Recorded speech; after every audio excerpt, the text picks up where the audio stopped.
เพลงเมนสตรีมอินดี้ใต้ดินพราวขึ้นมาอยู่ในฐานะตรงกลางคืออินดี้คือคนทำเพลงกันเองใช่คือสมัยก่อนเราตามวงครับหรือ Modern Dog ก็ดีหรือสีแถวเธออะไรเงี้ยเรารู้สึกว่าโอ้คือมันเท่แบบมันไม่ได้แมสอะเราอยากทำแบบเนี้ยเราชอบเรารู้สึกผลกระทบของความเปลี่ยนแปลงของดนตรีตอนนั้นน่ะมันสนุกมากตอนนั้นเพลงไทยเนี่ยมันจะเป็นยุคที่นิยมช่วงฮุกไว้ตรงกลางอันนี้ใหม่ด้วยความแต่งไม่เป็นฮุกขึ้นก่อนเลยเพราะว่าฉันไม่เพียงเธอตลอดมาไม่เคยใส่ใจจะหาใครมาโทษตึมไปใช่ไหมเสร็จแล้วจะไปต่อยังไงวะ คือเธอคือความฝันเนี่ยเราใช้คำว่าน่าจะเป็นเพลงของพราวที่คนรู้จักมากที่สุดแล้วล่ะพี่แก๊ปบอกว่ามึงจำโมเมนต์นี้ไว้นะหลังจากนี้ชีวิตมึงจะไม่เหมือนเดิมทำไมไม่มีอัลบั้ม2เกิดขึ้น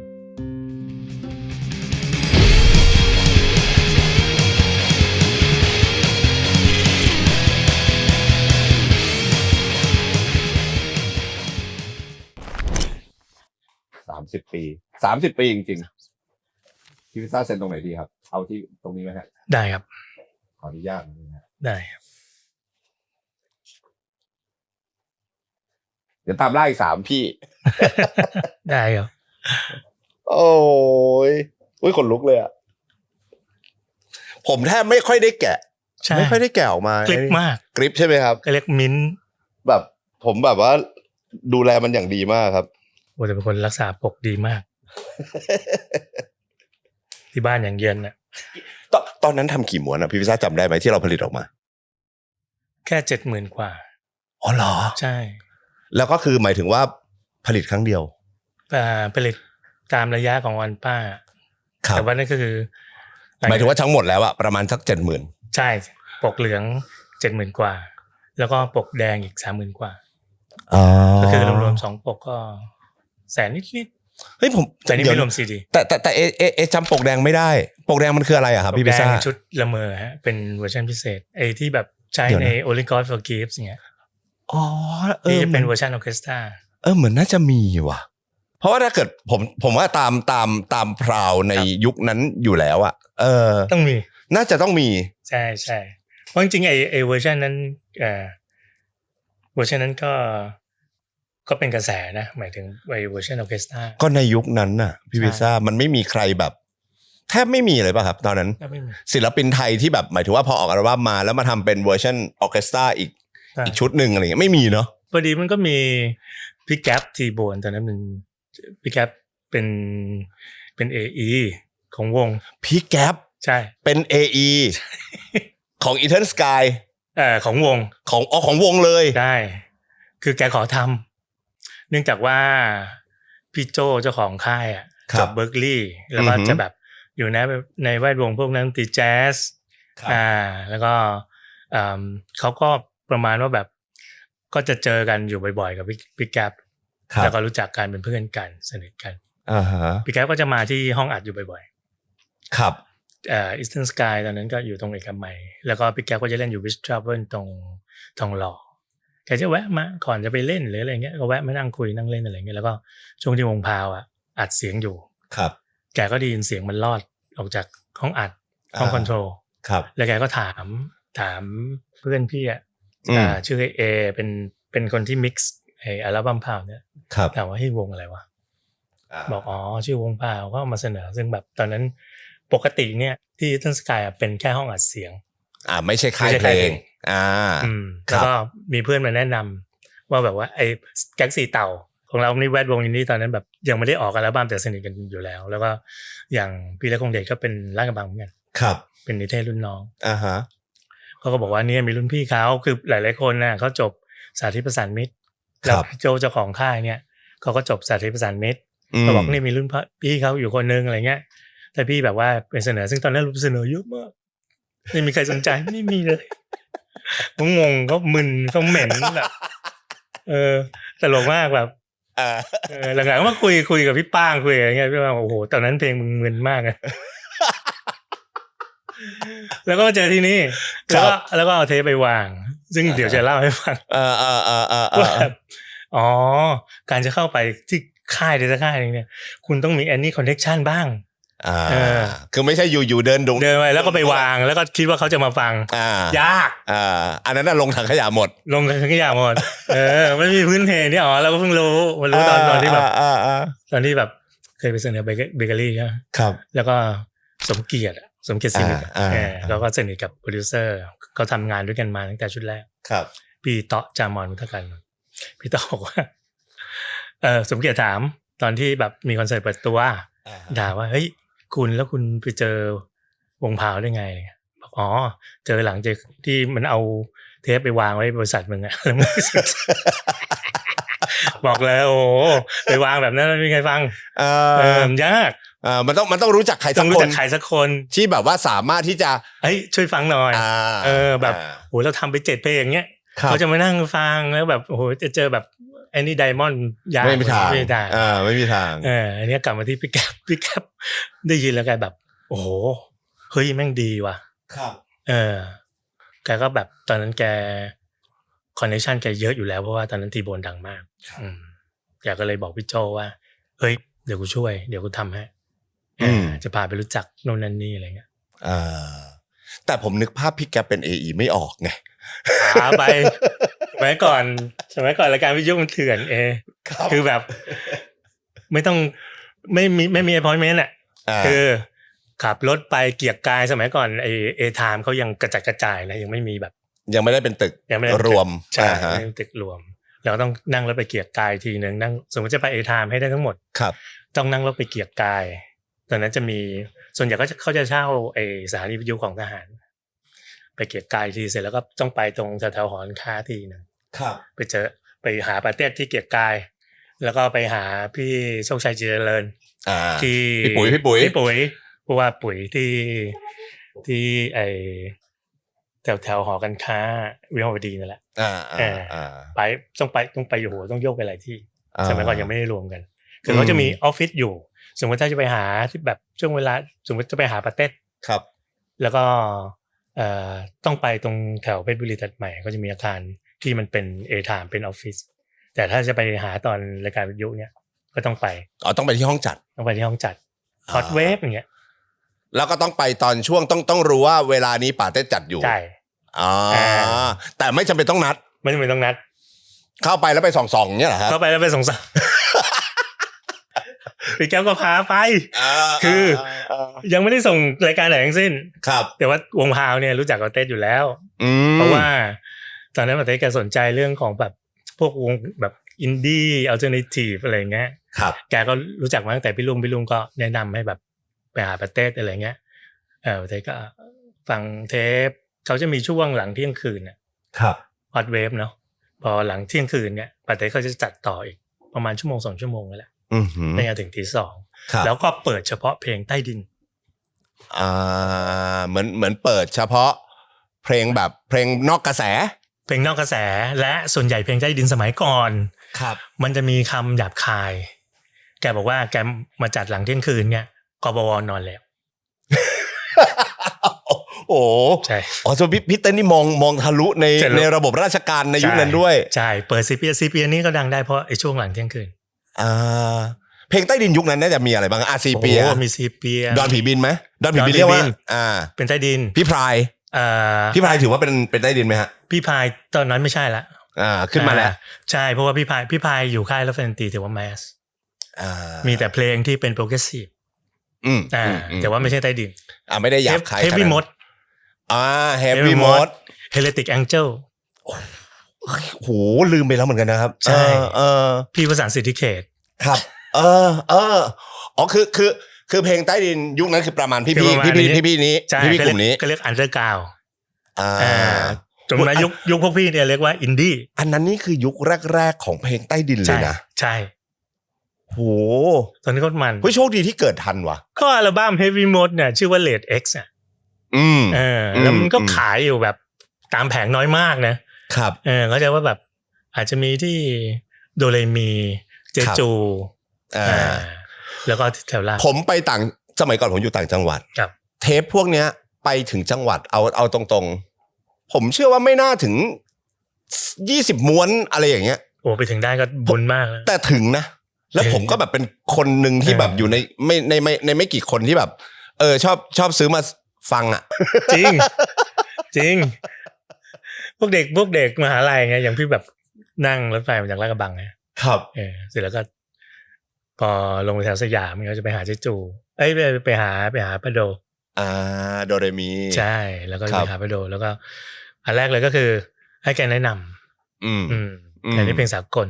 ครับแล้วเราก็จะดูตามแผงที่มันเป็นใต้ดินอะไรเงี้ยก็ดูแบบดูปกดูชื่ออัลบั้มดูชื่อวงเอาโดนอ่ะครับเหมือนไปสำรวจตลาดอย่างเงี้ยเหรอครับก็ดีของการซื้อเทปสมัยก่อนก็คือแม่งกล่องสุ่มมากคือเราไม่รู้ว่าแบบเพลงไม่มีโอกาสได้ฟังก่อนไม่มีโอกาสได้ฟังก่อนเพราะว่าเจ้าของร้านเทปแผงเทปสมัยก่อนเนี่ยคือเขาก็จะเน้นเปิดเพลงฮิตหน้าร้านแหละใช่เพลงพวกนี้มันคือต้องคนตามหาจริงๆถูกต้องแล้วเด็กอย่างเราก็จะไปขอฟังเขาก็ไม่เปิดใช่เขาไม่แก่เขาขายก็ยากอยู่แล้วแต่ว่าอย่างพราวเนี่ยถือว่าเป็นอินดี้ไม่ได้ถือว่าเป็นใต้ดินใช่ครับมันแยกยังไงครับพี่พิซซ่าถ้าตามความเข้าใจของพี่พิซซ่ามันแยกยังไงอายุนั้นง่ายเพราะว่ามีก็เรียกค่ายที่มันเป็นกระแสหลักอยู่แล้วแกรมมี่คีตา RS ใช่แกรมมี่คีตา RS แล้วก็ออนป้าที่เป็นนิติทัศน์นิติทัศน์เนี่ยคือค่ายกระแสหลักรถไฟดนตรีนะครับแล้วก็มันก็เริ่มมีพวกค่ายจากต่างประเทศครับตอนนั้นก็ยังไม่มากมีโซนี่โซนี่ก็แรกๆถ้าในเมืองไทยถือว่าเป็นอินดี้เพราะว่าเขามีศิลปินจำนวนไม่มากแล้วก็มีการไทยโซนี่แรกๆก็พี่ป้างป่ะพี่ป้างใช่ไหมครับพี่ป้าง Alternative ใช่อัลบั้มแรกของแกใครป้างใครป้างใช่เป็น Alternative เนาะแล้วก็มีซิกชาวมีอะไรพวกเนี้ยแรกๆเนาะตอนหลังก็เริ่มเป็นแมสเพราะว่าก็เริ่มมีทีโบนเริ่มมีอะไรเข้าไปครับอันนี้ถ้าอย่างค่ายที่พี่อยู่เนี่ยอินดี้จริงๆเพราะมันเป็นห้องอัด stand alone แล้วก็เพิ่งจะมาเริ่มทำค่ายเพลงแสดงว่าวิธีการแยกประเภทเพลงแล้วกันใช่ของยุคนั้นเน้นตามไซซิ่งของค่ายส่วนหนึ่งไซซิ่งของค่ายส่วนหนึ่งจำนวนศิลปินแล้วก็แนวดนตรีคือถ้าเราพูดตามสากลเลยครับพูดตามสากลเลยจริงๆเนี่ยเขาก็จะมีค่ายอย่างเช่น Sony เนาะมีก็จะไม่แน่ใจWarner Music เนาะอะไรพวกเนี้ยเขาจะเป็นเขาเรียกเป็นเมนหลักอยู่ที่อเมริกาหรือที่อังกฤษถึงแม้ว่าจะอยู่ในเครือข่ายของค่ายใหญ่ก็ตามแต่เขามีลักษณะแยกออกไปบริหารเองครับหลายๆค่ายก็จะเป็นอย่าง Sony เนี่ยจะมีถ้าวงดนตรีสมัยก่อนเนี่ยชื่อวงสวีทนี่คือ Nude Record ครับแต่ว่าอยู่ under Sony แต่เขาก็จะถือว่าเป็นอินดี้เพราะมันจะอยู่ภายใต้ลาเบลของค่ายเล็กใช่ถึงแม้ว่าค่ายเล็กจะเป็นลูกของค่ายใหญ่ก็ตามโอเคถ้าเอาตามสากลครับก็ว่าอย่างเงี้ยเป็น independent label เพราะมีการบริหารจัดการแบบอิสระแล้วก็ส่วนใหญ่ศิลปินเนี่ยผลิตเองไม่ได้อยู่ในอุตสาหกรรมหลักอย่างวงพาวงครับวงพี่มัสซึ่งอยู่ตอนนั้นโอ้ my god ครับโอ้ my god นะสีเทาเธอซึ่งอยู่กับบุ๊กครับหรือแม้แต่เบเกอรี่มิวสิกในยุคเริ่มแรกก็ถือว่าเป็นอินดี้แต่พอใต้ดินเนี่ยก็จะลงไปอีกใช่ใต้ดินก็จะแยกที่เนื้อหาด้วยที่มันต้องอยู่ใต้ดินเพราะว่ามันเทามันมีคำหยาบความหมายส่อเสียดประชดประชันใช่มีโอกาสคือหาฟังยากเพราะว่าวิทยุเขาไม่เปิดอยู่แล้วมันเลยเป็นกระบวนการใต้ดินและส่วนมากศิลปินใต้ดินก็จะทำเองด้วยไหมครับ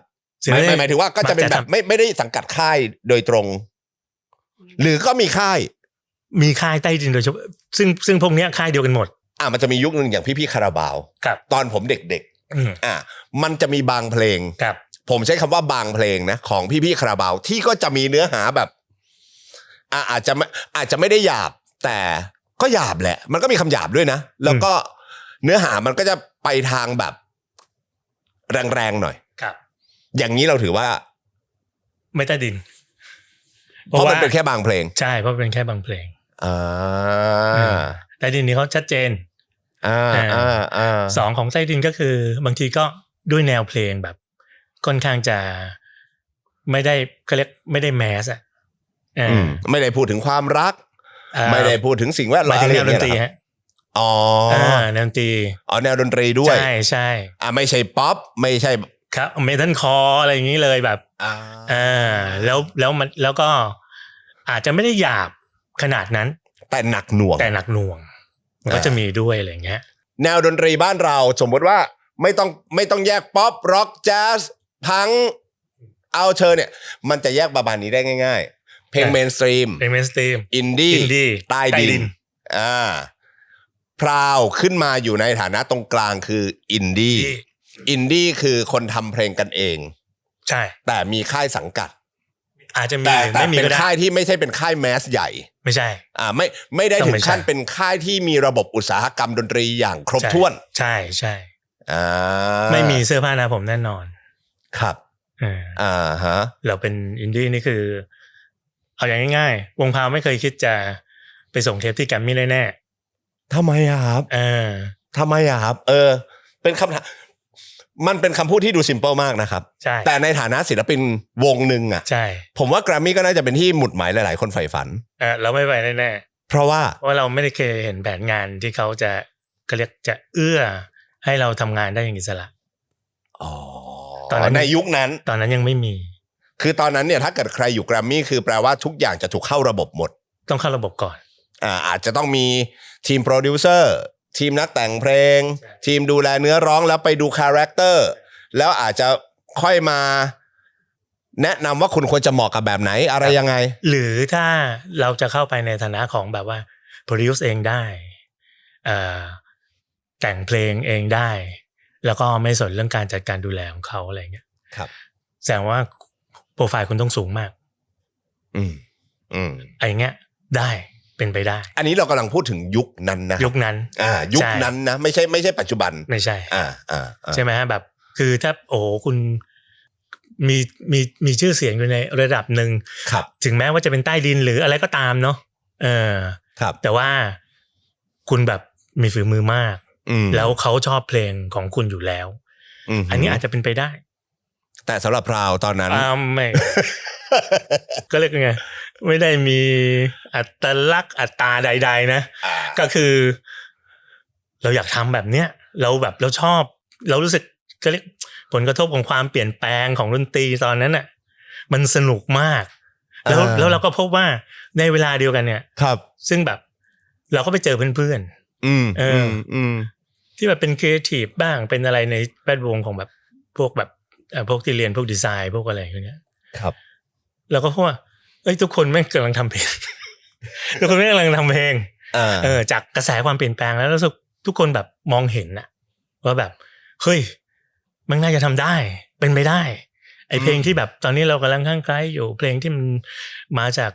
อังกฤษแล้วก็อเมริกาที่แบบมันเป็น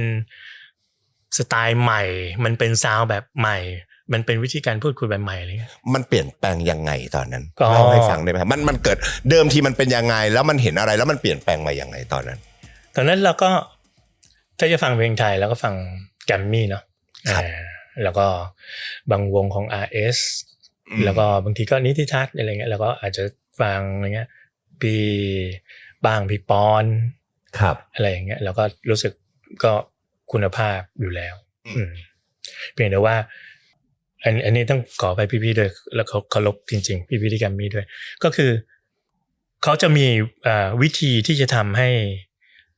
ยอดเทปมันสามารถที่จะขายได้อยู่มันจึงมีเหมือนเป็นโครงสร้างเป็นฟอร์มูล่าของมันอยู่แล้วก็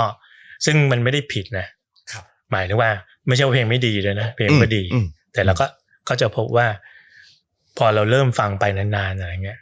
ศิลปินหลายๆคนซึ่งตอนนั้นก็ยังเป็นช่วงที่ยังนิยมเอาศิลปินส่วนหนึ่งมาจากการที่เป็นดาราหรือเป็นนางแบบในแบบอยู่แล้วอะไรเงี้ยเข้ามาซึ่งก็ไม่ได้ผิดซึ่งก็ดีด้วย เพราะเอาจริงแล้วที่เขาออดิชั่นมาครับก็ร้องดีนั้นไม่เรียนร้องดีจะตายแต่สำหรับเราเริ่มชินแล้วเราเริ่มอยากฟังอะไรใหม่ๆคือในฐานะคนฟังตอนนั้นเนี่ยมันเหมือนกับว่ามันจะมีผมใช้คำว่าอะไรดีเคยมีโอกาสคุยกับพี่ดีครับสูตรสำเร็จเพลงฮิตใช่เราใช้แบบนี้ได้ไหมได้แล้วมันอาจจะเหมือนแบบโครงสร้างแบบเนี้ยอย่างน้อยอ่ะมันเข้าหูแน่ใช่แล้วมันการันตีเลยนะสมัยก่อนถ้าจำได้เราสมมติเราไปที่สยามครับเราจะไปถามที่แผงเทพว่าแกรมมี่มีอะไรออกใหม่RS มีอะไรออกใหม่ครับหรือถ้าคุณชอบนิติทัศน์ก็นิติทัศน์มีอะไรออกใหม่คือลักษณะเป็นรูปแบบของค่ายเลยครับอันเนี้ยโดยศิลปินเนี่ยโดยเขาเรียกลักษณะและควอลิตี้เนี่ยมันจะบอกเรื่องสไตล์ที่เราชอบได้ค่อนข้างสูงหลายๆคนอย่างพี่ก็เวลาไปแล้วก็นอกเหนือจากแบบศิลปินที่เราตามอยู่แล้วเนาะเช่นแบบพี่ปั่นอย่างเงี้ยพอรู้ว่าพี่ปั่นออกอัลบั้มชุดใหม่เนี่ยยังไงก็ต้องไปซื้อไม่ต้องฟังไม่ต้องฟังเราซื้อแน่นอนอยู่แล้วการันตีด้วยหน้าพี่ปั่นใช่หน้าพี่ปั่นเหมือนกันถ้าแบบถ้าเราดูแล้วซื้อไป 2-3 ม้วนวันนี้ยังไม่มีสัก 3-4 ม้วนที่ปกติเราเคยซื้อตอน1 อาทิตย์อะไรเงี้ยแล้วก็ต้องถามแล้วแล้วแกรมมี่มีอะไรออกใหม่อย่างเราซื้อไปเนี่ยเราฟังได้เพราะเราก็โดยรสนิยมการฟังในตอนนั้นเป็นแบบนี้มันคือเทรนด์แล้วมันก็มันมีควอลิตี้ที่เราเชื่อถือได้ยังไงแกรมมี่เนี่ยพวกพี่ๆนักแต่งเพลงเองศิลปินเองแม้ว่าจะเป็นดาราหรือในแบบนางแบบเลยอะไรเงี้ยเขาออดิชั่นมาอย่างดีแต่พอพี่พิซซ่าเล่าให้ฟังแบบเนี้ยมันก็มีมุมชวนคนฟังสังเกตนะว่าไอ้สูตรสำเร็จเพลงฮิตเนี่ยในยุคนั้นเลยนะเราต้องย้อนกลับไปยุคนั้นจริงๆนะคือโอเคมันเหมือนจะมีโครงมีแพทเทิร์นที่มันคล้ายกันเยอะพอสมควรแต่มันแปลกอันนี้ผมไม่รู้อันนี้เชิงขอคำปรึกษาแต่แกรมมี่อ่ะเขาก็จะมีโครงแบบหนึ่งRS ก็จะโครงแบบหนึ่งที่ไม่เหมือนแกรมมี่นะไม่เหมือนแต่ก็เป็นโครงเพลงฮิตใช่คีตาก็จะมีโครงอีกแบบหนึ่งมันคนละโครงแต่มันเป็นโครงเพลงฮิตหมดเลยใช่แล้วแต่คนจะชอบแต่มันจะอยู่เรื่องนี้ใช่ไม่มีใครฉีกออกมาเอาง่ายๆก็จะมีนิติทัศน์ถ้าใครบอกว่าฟังก็จะมีพวกดีว่าของนิติทัศน์อยู่สมัยก่อนอะไรเงี้ยครับบางคนชอบพวกเพลงแบบที่เอามา cover ใหม่อะไรอย่างเงี้ยพี่นิกนิรนามเงี้ยโอ้โหเพราะจะตายหยิบ10กำลัง20อ่ะใช่ใช่ไหมใช่เพราะจะตายหยิบ10จนไม่รู้กี่10อ่ะพี่นิกอ่ะใช่ใช่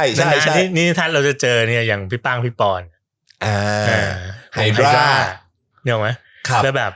โอ้ตอนถ้าอย่างเงี้ยคือเหมือนมันคือใหม่อันนี้ไฮดราถือว่าอินดี้ไหมอินดี้เนาะอินดี้เพียงแต่ว่าอยู่ค่ายเมนเท่านั้นเองแต่ดนตรีซาวใช่แล้วก็การแต่งเพลงหรืออะไรต่างๆเนี่ยอินดี้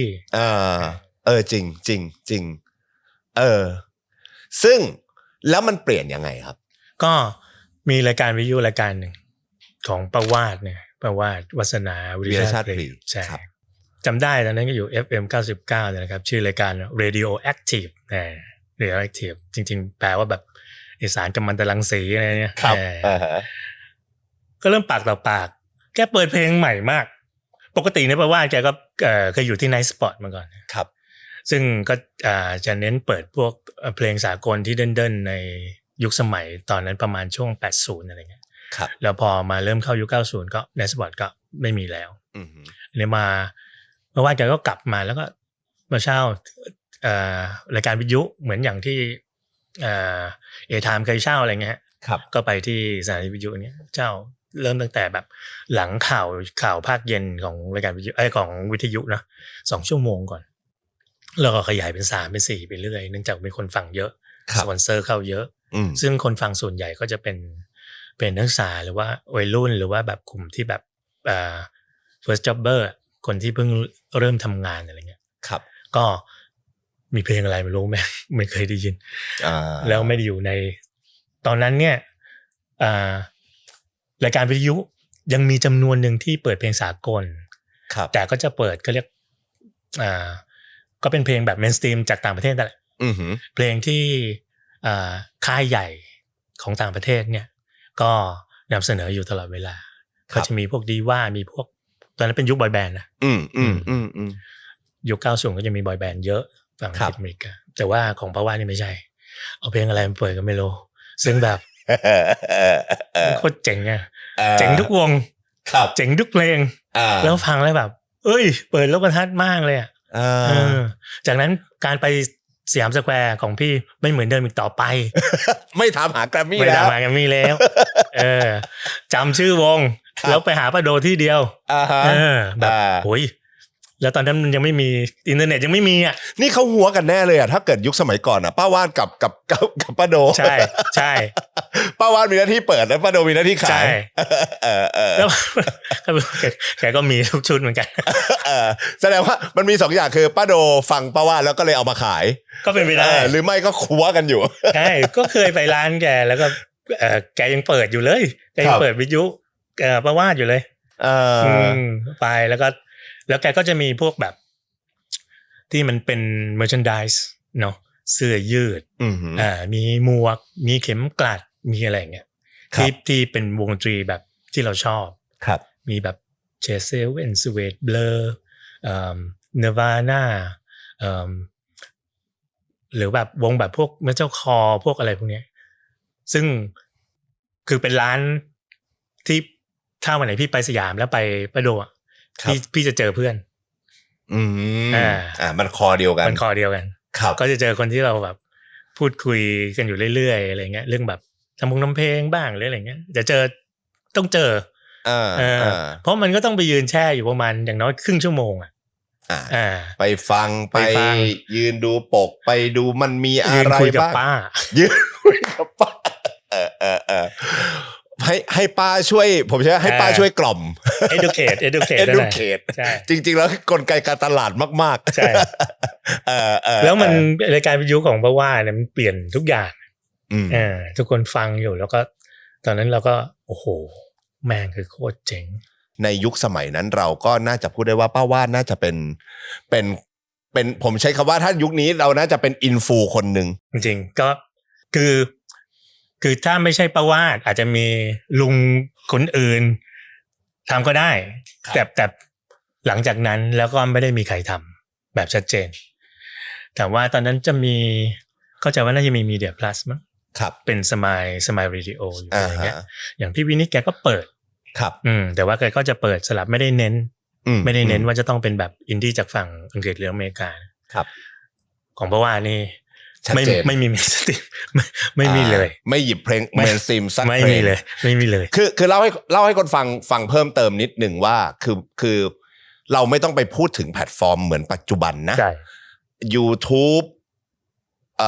พวกไลฟ์สตรีมมิ่งหรือพวกมิวสิกสตรีมมิ่งเนี่ยไม่มียุคนั้นเนี่ยการฟังเพลงถ้าคุณไม่ซื้อเทปเป็นเจ้าของเองเนี่ยวิทยุคือสิ่งเดียวที่คุณจะฟังเพลงใหม่ๆจากดีเจและดีเจจะมีอิทธิพลมากต่อวัยรุ่นในยุคนั้นใช่ครับอันนี้ต้องเล่าแบบนี้ก่อนมันเป็นรูปแบบนั้นมันไม่มีคอมพิวเตอร์ให้คุณมาเปิดยุคนั้นวินแอมยังไม่มาเลยใช่หรือถ้าคุณมีตังค์หน่อยคุณไปเข้าร้านหนังสือที่เขา import ครับนิตยสารจากต่างประเทศอะไรเงี้ยคุณอาจจะได้เห็นภาพเห็นเนื้อเรื่องเช่นแบบไปซื้อนิตยสาร NME อะไรเงี้ยครับคุณอาจจะได้เรื่องพวกนั้นแต่คุณก็ไม่ได้ฟังเพลงแล้วคุณก็จะไม่มีวันได้เห็นด้วยซ้ำแม้กระทั่งว่าคุณได้ฟังเพลงของศิลปินคุณก็จะไม่รู้ว่าหน้าตาแม่งเป็นยังไงวะในตอนนั้นใช่แต่พอมันฟังแค่เสียงดูแค่ดนตรีมันนึกภาพตามใช่แล้วแบบคือประวัติสำคัญคือประวัติมาก่อนครับมาก่อนทุกคนแล้วก็เป็นฮับเดียวที่คนที่แบบอยากมองอะไรแตกต่างเนี่ยสามารถหาฟังได้ครับถามว่าท้ายที่สุดเนี่ยถ้าไม่มีประวัติเลยไหมมันจะเกิดการเปลี่ยนแปลงไหมเกิดเพราะว่าทั้งโลกมันเปลี่ยนแปลงมันเปลี่ยนแปลงมาจากข้างนอกครับที่อเมริกาเขาก็อยู่ในก็เรียกมิวสิกแคนนะครับคือดนตรีกระป๋องอยู่เป็นเวลายาวนานเหมือนกันเขาก็เจอซาวด์ใหม่ๆครับเจอซีแอตเทิลเข้าไปเจอลอสแองเจลิสเข้าไปที่อังกฤษแบบ เจอแมนเชสเตอร์ซาวด์เข้าไปเจอลอนดอนซาวด์เข้าไปแล้วมันใหม่ใช่คนก็เริ่มเปลี่ยนวิธีแล้วไม่วิธีหรอกเริ่มเปลี่ยนรสนิยมในการฟังเริ่มเปิดรับสิ่งใหม่ๆเข้ามาเมืองไทยก็เหมือนกันเมืองไทยก็ต้องท้ายสุดก็ต้องมาซึ่งแสดงว่าที่พี่พิซซ่าบอกว่าตอนนั้นกำลังสนุกมากทั้งกลุ่มเพื่อนและพี่พิซซ่าเองเนี่ยกำลังสนุกกับการเปลี่ยนแปลงใหม่ๆคือเรื่องพวกนี้ใช่แต่วัยรุ่นกลุ่มหนึ่งสนุกกับการฟังเพลงแนวใหม่ๆในยุคที่มันเปลี่ยนแปลงใช่มันตื่นเต้นมันแล้วมันมีอะไรเป็นแรงผลักครับให้ลุกขึ้นมาเฮ้ยทำเพลงกันดีกว่าเว้ยอะไรเพราะตอนนั้นน่ะมีดนตรีใต้ดินแล้วครับเราจึงรู้ว่าท้ายที่สุดเนี่ยถ้าเราทำเพลงท้ายที่สุดต้องมีวิธีที่เราสามารถที่จะเผยแพร่ผลงานของเราได้อันแรกเลยก็คือทำเพลงแล้วก็ลองเอาไปให้ประวาสเปิดไหมอ๋อไปหาตัวแม่เลยเหรอใช่ใช่เดี๋ยวนะผมแบบว่าขอแบบผมใช่ว่าผมขออนุญาตรีไวด์แบบละเอียดนิดนึงนะพี่พิซซ่าครับตอนนั้นเนี่ยเราพูดถึงแบบนี้ก่อนวงพราวเนี่ยจนตั้งแต่เริ่มแรกจนถึงปัจจุบันเนี่ยสมาชิกไม่เคยเปลี่ยนนะครับถูกไหมครับไม่เคยเปลี่ยนแต่มีสมาชิกเก่าที่ออกไปแต่สมาชิกณปัจจุบันก็ยังคงเป็น4คนหลักก็จะมีพี่พิซซ่าซึ่งพี่พิซซ่าเนี่ยจะเล่นเบสจะมีคนนึงคืออาจารย์แจ็คเนี่ยก็เป็นมือกีตาร์ใช่ครับแล้วก็มีคนนึงพี่เจซึ่งพี่เจเนี่ยก็คือทั้งเป็นผู้บริหาร Small Room ด้วยวันนี้แล้วก็เป็นศิลปินด้วยเหมือนกันเพนกวินวิลล่าพี่เจก็เล่นกีตาร์แล้วจะมีพี่เล็กพี่เล็กเนี่ยเป็นร้องและเล่นกีตาร์ด้วยเหมือนกัน4คนนี้ใน30ปีที่แล้วมาเจอกันยังไงคุยกันยังไงแล้วทำไมอยู่ๆถึงเฮ้ยเอาไปให้ป้าวาดฟังดีกว่าวะแรกเลยเริ่มจากพี่ก่อนครับพี่เป็นเพื่อนที่เรียนห้องเดียวกันกับพี่ลุง Small Room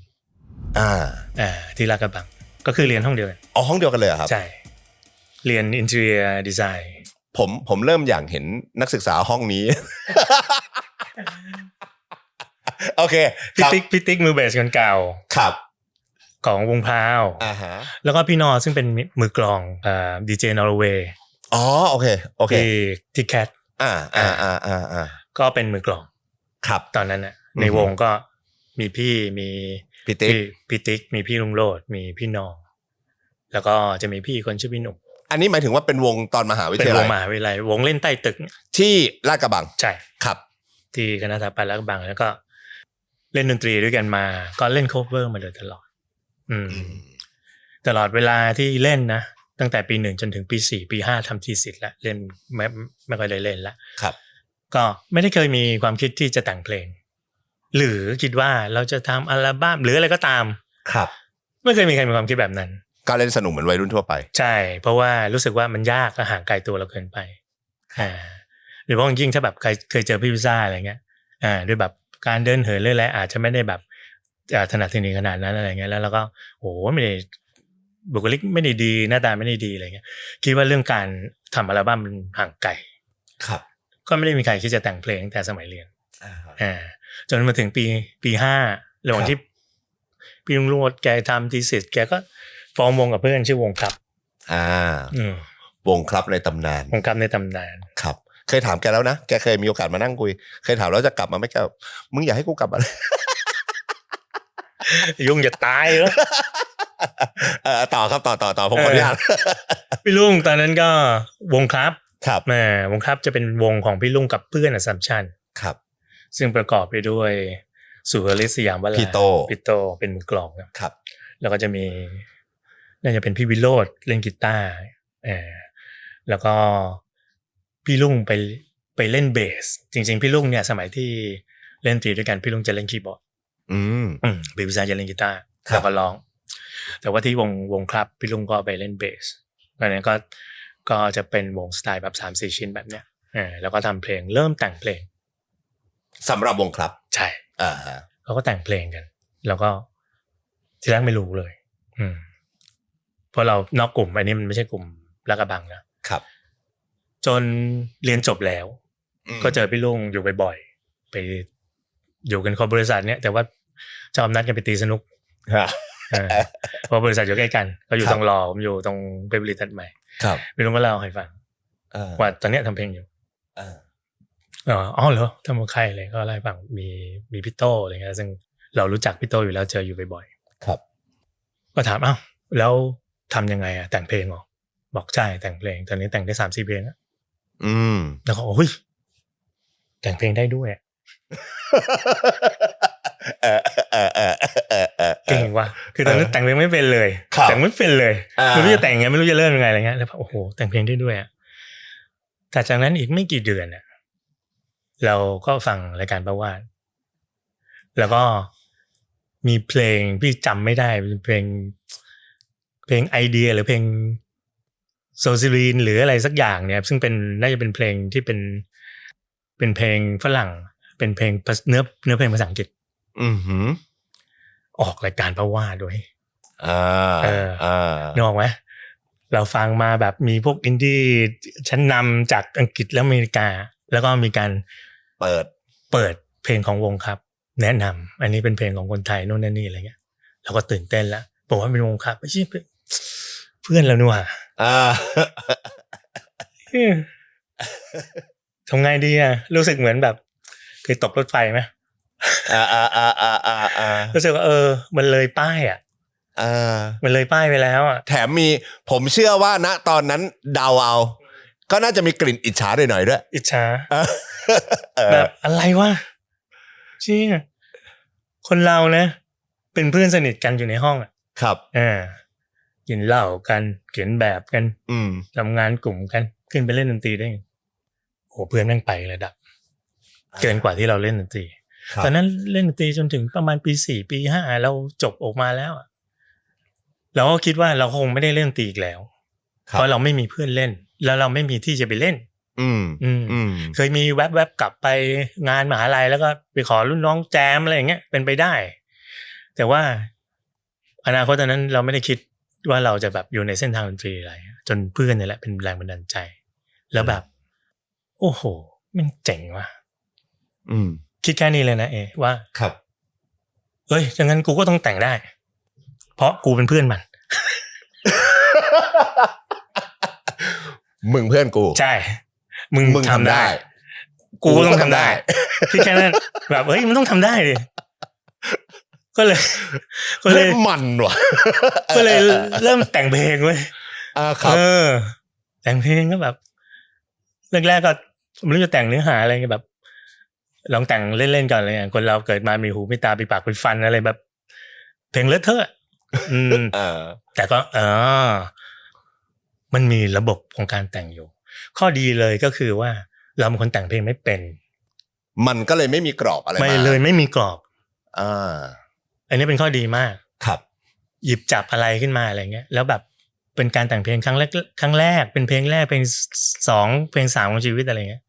เรามีแมทชีเรียลที่มันอยู่ในตัวเราเยอะมากที่เราไม่เคยบรรยายออกมาเพราะเราเริ่มแต่งเป็นเพลงจึงมีเขาเรียกว่าวัตถุดิบเยอะมากมันถูกเก็บไว้เยอะเพลงแรกเลยด้วยว่าตอนนั้นนะยุค90นะครับพี่ก็ยังติดความเป็นโปรเกรสซีฟครับความเป็นพวกแบบพูดเรื่องสังคมพูดเรื่องเพื่อชีวิตโน่นนี่อะไรอยู่นะจำได้ว่าจริงๆตั้งแต่ตอนที่สมัยเรียนอยู่ฟังอัลบั้มของอิสเซนน่าจะเป็นอัลบั้มเจ้าโตมั้งครับแล้วแบบเป็นอัลบั้มที่เก่าแล้วนะหลายปีแต่ว่าคนที่เรียนมหาลัยยังฟังอยู่แล้วเรารู้สึกว่ามันคลาสสิกครับมันฟังได้จริงๆเรื่องนี้เคยพูดกับเมื่อตอนที่ดาวผจญเพลงตอนนู้นล่ะใช่เขาบอกว่าถ้าเราจะมีอัลบั้มเนี่ยเราต้องทำให้ได้แบบนี้ซึ่งอัลบั้มจริงๆไม่ต้องตั้งแต่แรกหรอกจนถึงปัจจุบันก็ไม่ได้ดังอัลบั้มนี้ไม่ได้ดังแต่ถ้าใครเคยฟังจะชอบและหลงรักและฟังมันได้จนถึงปัจจุบันนะเป็นอัลบั้มที่โคตรคลาสสิกเป็นอัลบั้มขึ้นหิ้งที่ไม่จำเป็นต้องตะโกนใช่แลกกันฟังแนะนำให้กันฟังครับเพื่อนมาเปิดในห้องตอนที่เรากำลังดราฟงานอยู่เราได้ยินแล้วก็โอ้โหก็ไปดูเทปไปเชี่ยดีทั้งอัลบั้ม ถ้าเราจะทำอัลบั้มขึ้นมาสักอัลบั้มหนึ่งมันต้องให้ได้แบบนี้ไม่ต้องดังก็ได้นะแต่ต้องมีคนหยิบจับมัน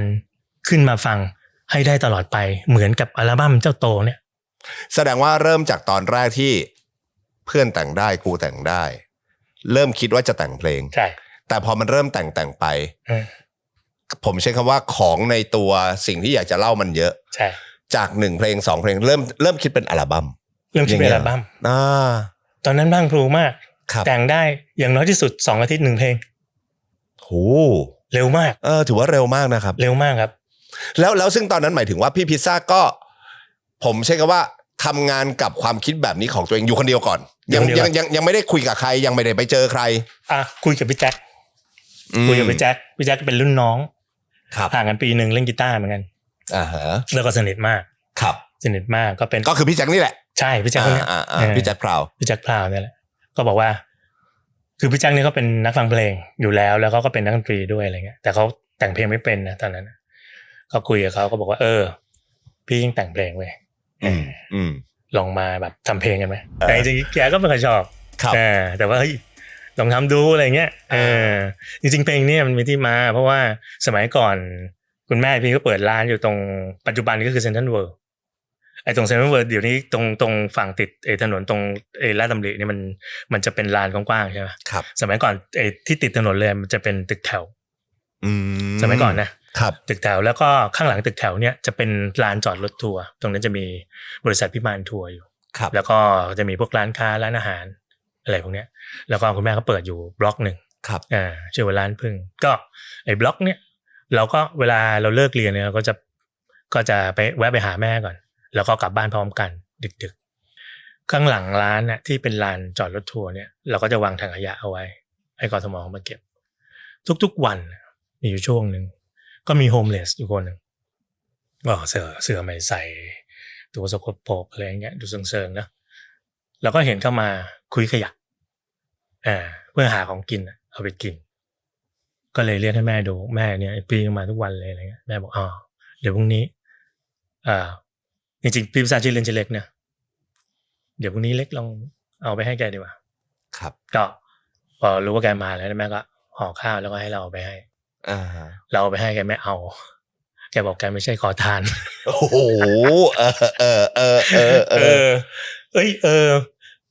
คือ value ของคนเนี่ยมันพิจารณายากมันวัดกันที่ภาพที่เห็นอย่างเดียวไม่ได้คือว่ะโคตรศักดิ์ศรีมนุษย์เลยนะคือแบบเราไปให้เขาไม่รับก็เดินมาบอกแม่ก็ไม่เอาแม่บอกว่าเอาไปทิ้งเอาไปทิ้งแกเก็บงงกูให้ไม่เอาแต่ทิ้งปุ๊บใช่เพราะแกไม่ใช่ขอทานแล้วก็เลยไปโยนทิ้งทำเป็นโยนแบบนี้ด้วยนะโยนแบบโยนทิ้งไม่ใส่ใจแล้วแกก็ไปเก็บเอาไปหย่อนแล้วแอบมองก็เลยแต่งเพลงนี้ขึ้นมาเพลงเหรียญสลึงนี่แหละอันนี้คือที่มาของเนื้อเพลงเหรียญสลึงใช่มันก็คือแมททีเรียลที่เราจำเราชอบเรื่องนี้มากเราชอบเล่าให้เพื่อนๆฟังเรื่องนี้มากว่าแบบเจ๋งพี่เจ๋งอ่ะพี่ไม่ใช่ขอทานคนดีแบบแล้วก็ก็เริ่มแต่งเพลงนี้มาเสร็จแล้วก็ก็เริ่มลองทำเพลงเนี่ยตอนนั้นก็ชวนพี่ติ๊กมาเล่นเบสอะไรเงี้ยครับเพราะว่าปกติพี่ติ๊กแกก็เล่นเบสให้กับวงที่ลาดกระบังอยู่แล้วอะไรเงี้ยแล้วก็เสาร์อาทิตย์แต่ว่าตอนนั้นพี่ติ๊กก็เป็นสถาปนิกที่ค่อนข้างจะเจริญเติบโตในหน้าที่การงานอยู่พอสมควรก็มันจะมาได้เสาร์อาทิตย์บางเสาร์อาทิตย์ก็อาจจะมาไม่ได้อะไรเงี้ยแต่ว่าหลักๆก็จะเป็นพี่พิซซ่าแต่งแล้วก็พี่แจ็คมาแล้วก็มาช่วยกันคิดลายดนตรีนู่นนั่นนี่อะไรเงี้ยแต่ว่าหลักๆพี่ก็จะต้องเป็นคนขึ้นต้นก่อนเพราะว่ายังไม่มีใครแต่งเพลงเป็นครับแล้วก็แต่งเพลงเหรียญสลึงพลางบลูเลย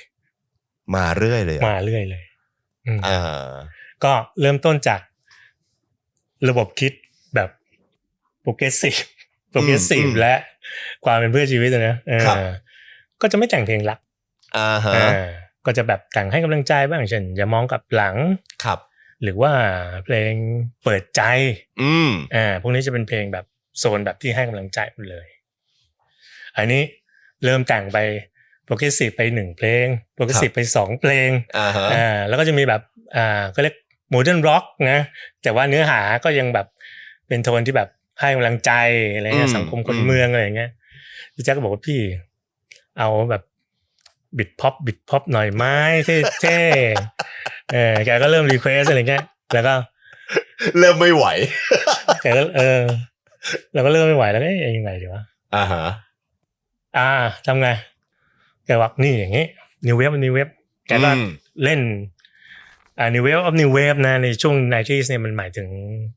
สไตล์ที่ค่อนข้างออกทางพังนะครับแต่ว่ามันก็จะเป็นโมเดิร์นร็อกละก็คือไปทางสายบิทพ็อปละแล้วก็จะมีวงอย่างพวก Elastica อะไรเงี้ยก็จะเป็น New Wave ดูเหมือนจะพังแกก็เล่นคอร์ดให้เราฟัง3คอร์ดเป็นคอร์ด A คอร์ด B แล้วก็คอร์ด D ครับคือต้องบอกแบบนี้ก่อนถ้าใครเคยเล่นกีตาร์สมมติถ้าเราเล่นคีย์ A เนี่ยคอร์ด A เนี่ยจะเป็น A major ครับ B จะเป็น B minor นะ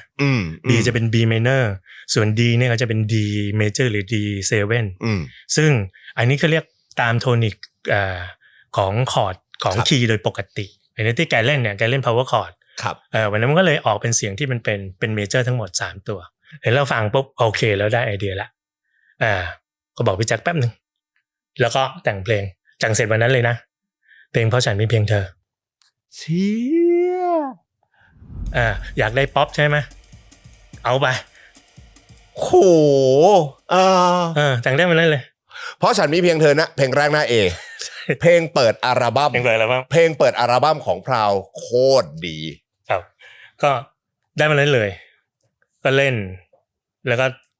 ผมใช้คำว่าจากไอเดียที่คุยกันว่าอยากได้ New Wave แล้วผมใช้คำว่าแหกคอร์ดหน่อยใช่ใช้วิธีแหกคอร์ดซึ่งคอร์ดมันเท่แล้วมันพุชอัพมันเหมาะที่จะเป็นเพลงที่แบบพูดเรื่องที่มันแบบบวกโพสิทีฟเหมือนเป็นเมเจอร์หมดเลยมันพุชอัพแต่เพราะฉันมีเพียงเธอเพลงรักนะเพลงรักแต่พี่พิซซ่าบอกว่าตอนนั้นไม่อยากแต่งเพลงรักไม่อยากตามใจเพื่อนอย่างเงี้ยเหรอใช่เดี๋ยวมันจะไม่อยู่กับเราต้องมีบ้างต้องมีบ้างก็ได้เพลงนี้แหละซึ่งแบบมันแปลกจริงๆแสดงว่าเพลงนี้ดนตรีมาก่อน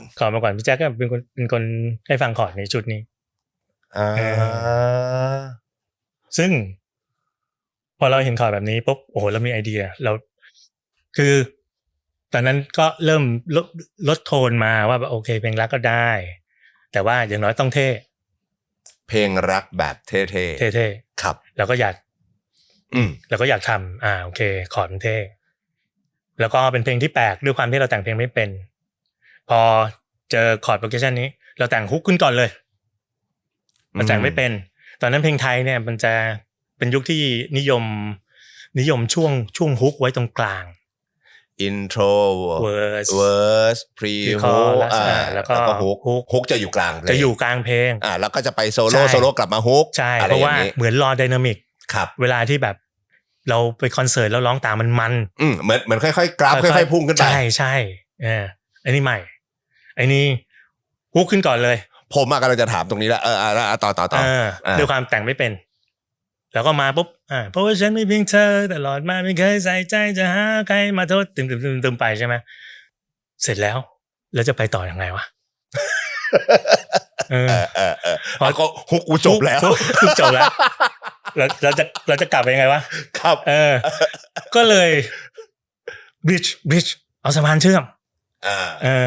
สุดแต่ใจจะคว้าหาความสุขล้ำจงจำเอาไว้เนี่ยแหละเป็นบริดจ์คือเหมือนเอาสะพานมาเชื่อมไว้ก่อน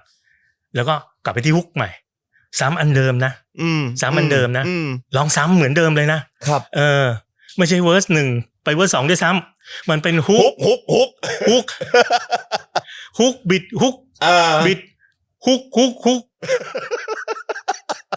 ลงทุนน้อยมากถ้าใครไปดูในปกเทป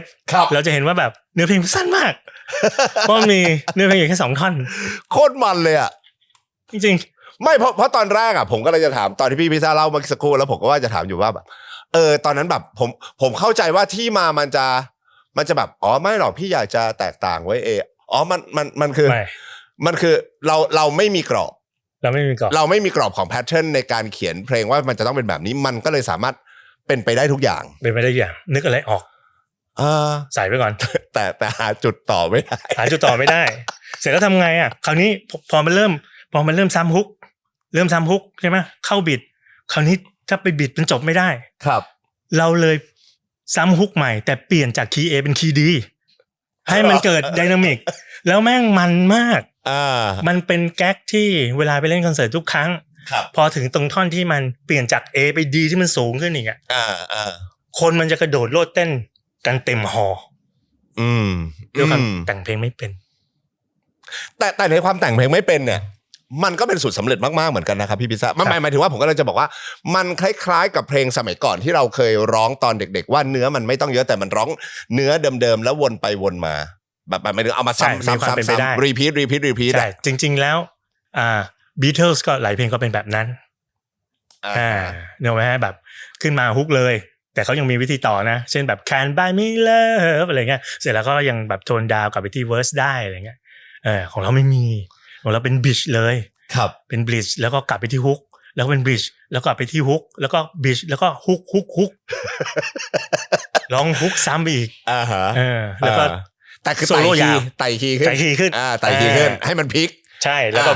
ใช้วิธีสร้างกราฟด้วยคีย์ด้วยก่อนใช่แล้วก็เปลี่ยนคีย์ไปก็กลายเป็นเพลงที่แบบเริ่มเอาแมททีเรียลเกี่ยวกับความรักอะไรเงี้ยส่วนใหญ่ดาร์กครับสมัยที่เรียนอันนี้พูดได้เพราะว่าจริงๆเคยคุยกับแฟนเก่าหลายครั้งแล้วแหละเคยคุยด้วยว่าแต่งเพลงที่เกี่ยวกับหลายเพลงสมัยที่เรียนมหาลัยเนี่ยก็คบกับแฟนคนหนึ่งแล้วแบบเรามองเป้าหมายไกลมากอะไรเงี้ยแต่ก็เลิกแล้วดาร์กเราแบบไม่มีที่ยืนในห้องเราทะเลาะกับเพื่อนเราเหลือแต่กลุ่มเล็กๆซึ่งตอนนี้ก็มีพี่ลุงพี่ติ๊กเหลือไม่กี่คนคนอื่นไม่เอาเราเลยเราทำเรื่องเลวร้ายอะไรต่างๆไว้เยอะมากด้วยความดังเราเรียนเกือบไม่จบแล้วจึงมีแมททีเรียลเรื่องแบบความรักที่มันอกหักอะไรพวกนี้ค่อนข้างเยอะอันนี้ก็โอเคซีรีส์ความรักอีกกล่องนึงครับนะเผื่อชีวิตไปแล้วให้กำลังใจไปแล้วทำเพลงพอเริ่มเข้าซีรีส์ความรักเริ่มจากเพราะฉันไม่เป็นเธอตอนนี้ก็เป็นเพลงเศร้าบ้างเช่นเราก็จะตอนนั้นไปดู Radiohead ที่ MBK Hall มาตอนนั้นประวาสมีอิทธิพลมากเลยเอาจริงก่อนหน้านั้นนะก่อนที่จะถึงซีรีส์เพลงรักเนี่ยเอาเพลง2เพลงไปให้ประวาสฟังแล้วแกก็เปิดในรายการวิทยุซึ่งตอนนั้นยังไม่ได้เป็นพราวด้วยตอนนั้นยังไม่ได้มีชื่อวงแต่พี่เจกับพี่เล็กมายังฮะพี่เจมาแล้วพี่เล็กยังตอนที่เอาไปซึ่งพอหลังจากไอเพลงเพราะฉันมีเพียงเธอเนี่ยไปดู Radiohead แล้วก็โอ้โหราคา400 บาทได้บอกก่อนสมัยก่อนไม่ถูกนะไม่ถูกในยุคนั้นนะแต่จริงๆก็คือก็ไม่แพงด้วยเพราะว่าวงเมืองนอกเขามาตามหน้าที่ของเขาคือจะต้องมาทัวร์เพื่อที่จะกระตุ้นยอดขายเทปและซีดีด้วยเหมือนมาโปรโมทใช่พี่ไปดู Radiohead แล้วกลับมาแล้วมันฮึกเหิมมากแบบโอ้ยบิทพ็อปชุดแรกนะตอนยังเป็นบิทพ็อปหลังๆแกก็โปรเกรสซีฟไปแล้วทำล็อกแล้วก็แบบที่กลับมาคืนนั้นแต่งได้เพลงหนึ่งชื่อเพลง Sleepless นอนไม่หลับจำได้ว่าแบบเคยอยู่บ้านแบบเมื่อนู่นนั่นนี่ตอนช่วงที่เราอกหักอะไรเงี้ยแม่ยังมาถามเลยว่าแบบอกหักใช่ไหมเนี่ยเราก็ไม่เห็นแฟนเรานานแล้วครับมันนอนไม่หลับมันคิดซ้ำมัน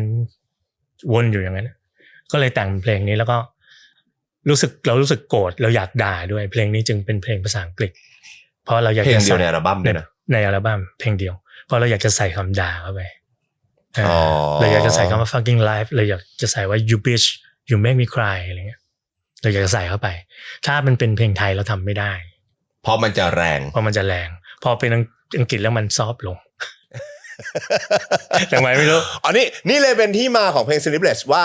ทำไมถึงเป็นเนื้อเพลงภาษาอังกฤษใช่ ด้วยความที่อยากด่าใครสักคน อยากด่าใครสักคนyou bitch you make me cry แบบแปลไทยไม่ได้เลยเนี่ยครับไปแปลเองใช่ฮะแต่งเสร็จคืนนั้นเลยย้ายกันกลับบ้านแล้วคืนนั้นครับแล้วพี่ก็แต่งคืนนั้นเสร็จเลยทำริฟอะไรไว้ให้เสร็จเรียบร้อยแล้วก็อัดเสียงในคอมพิวเตอร์ครับ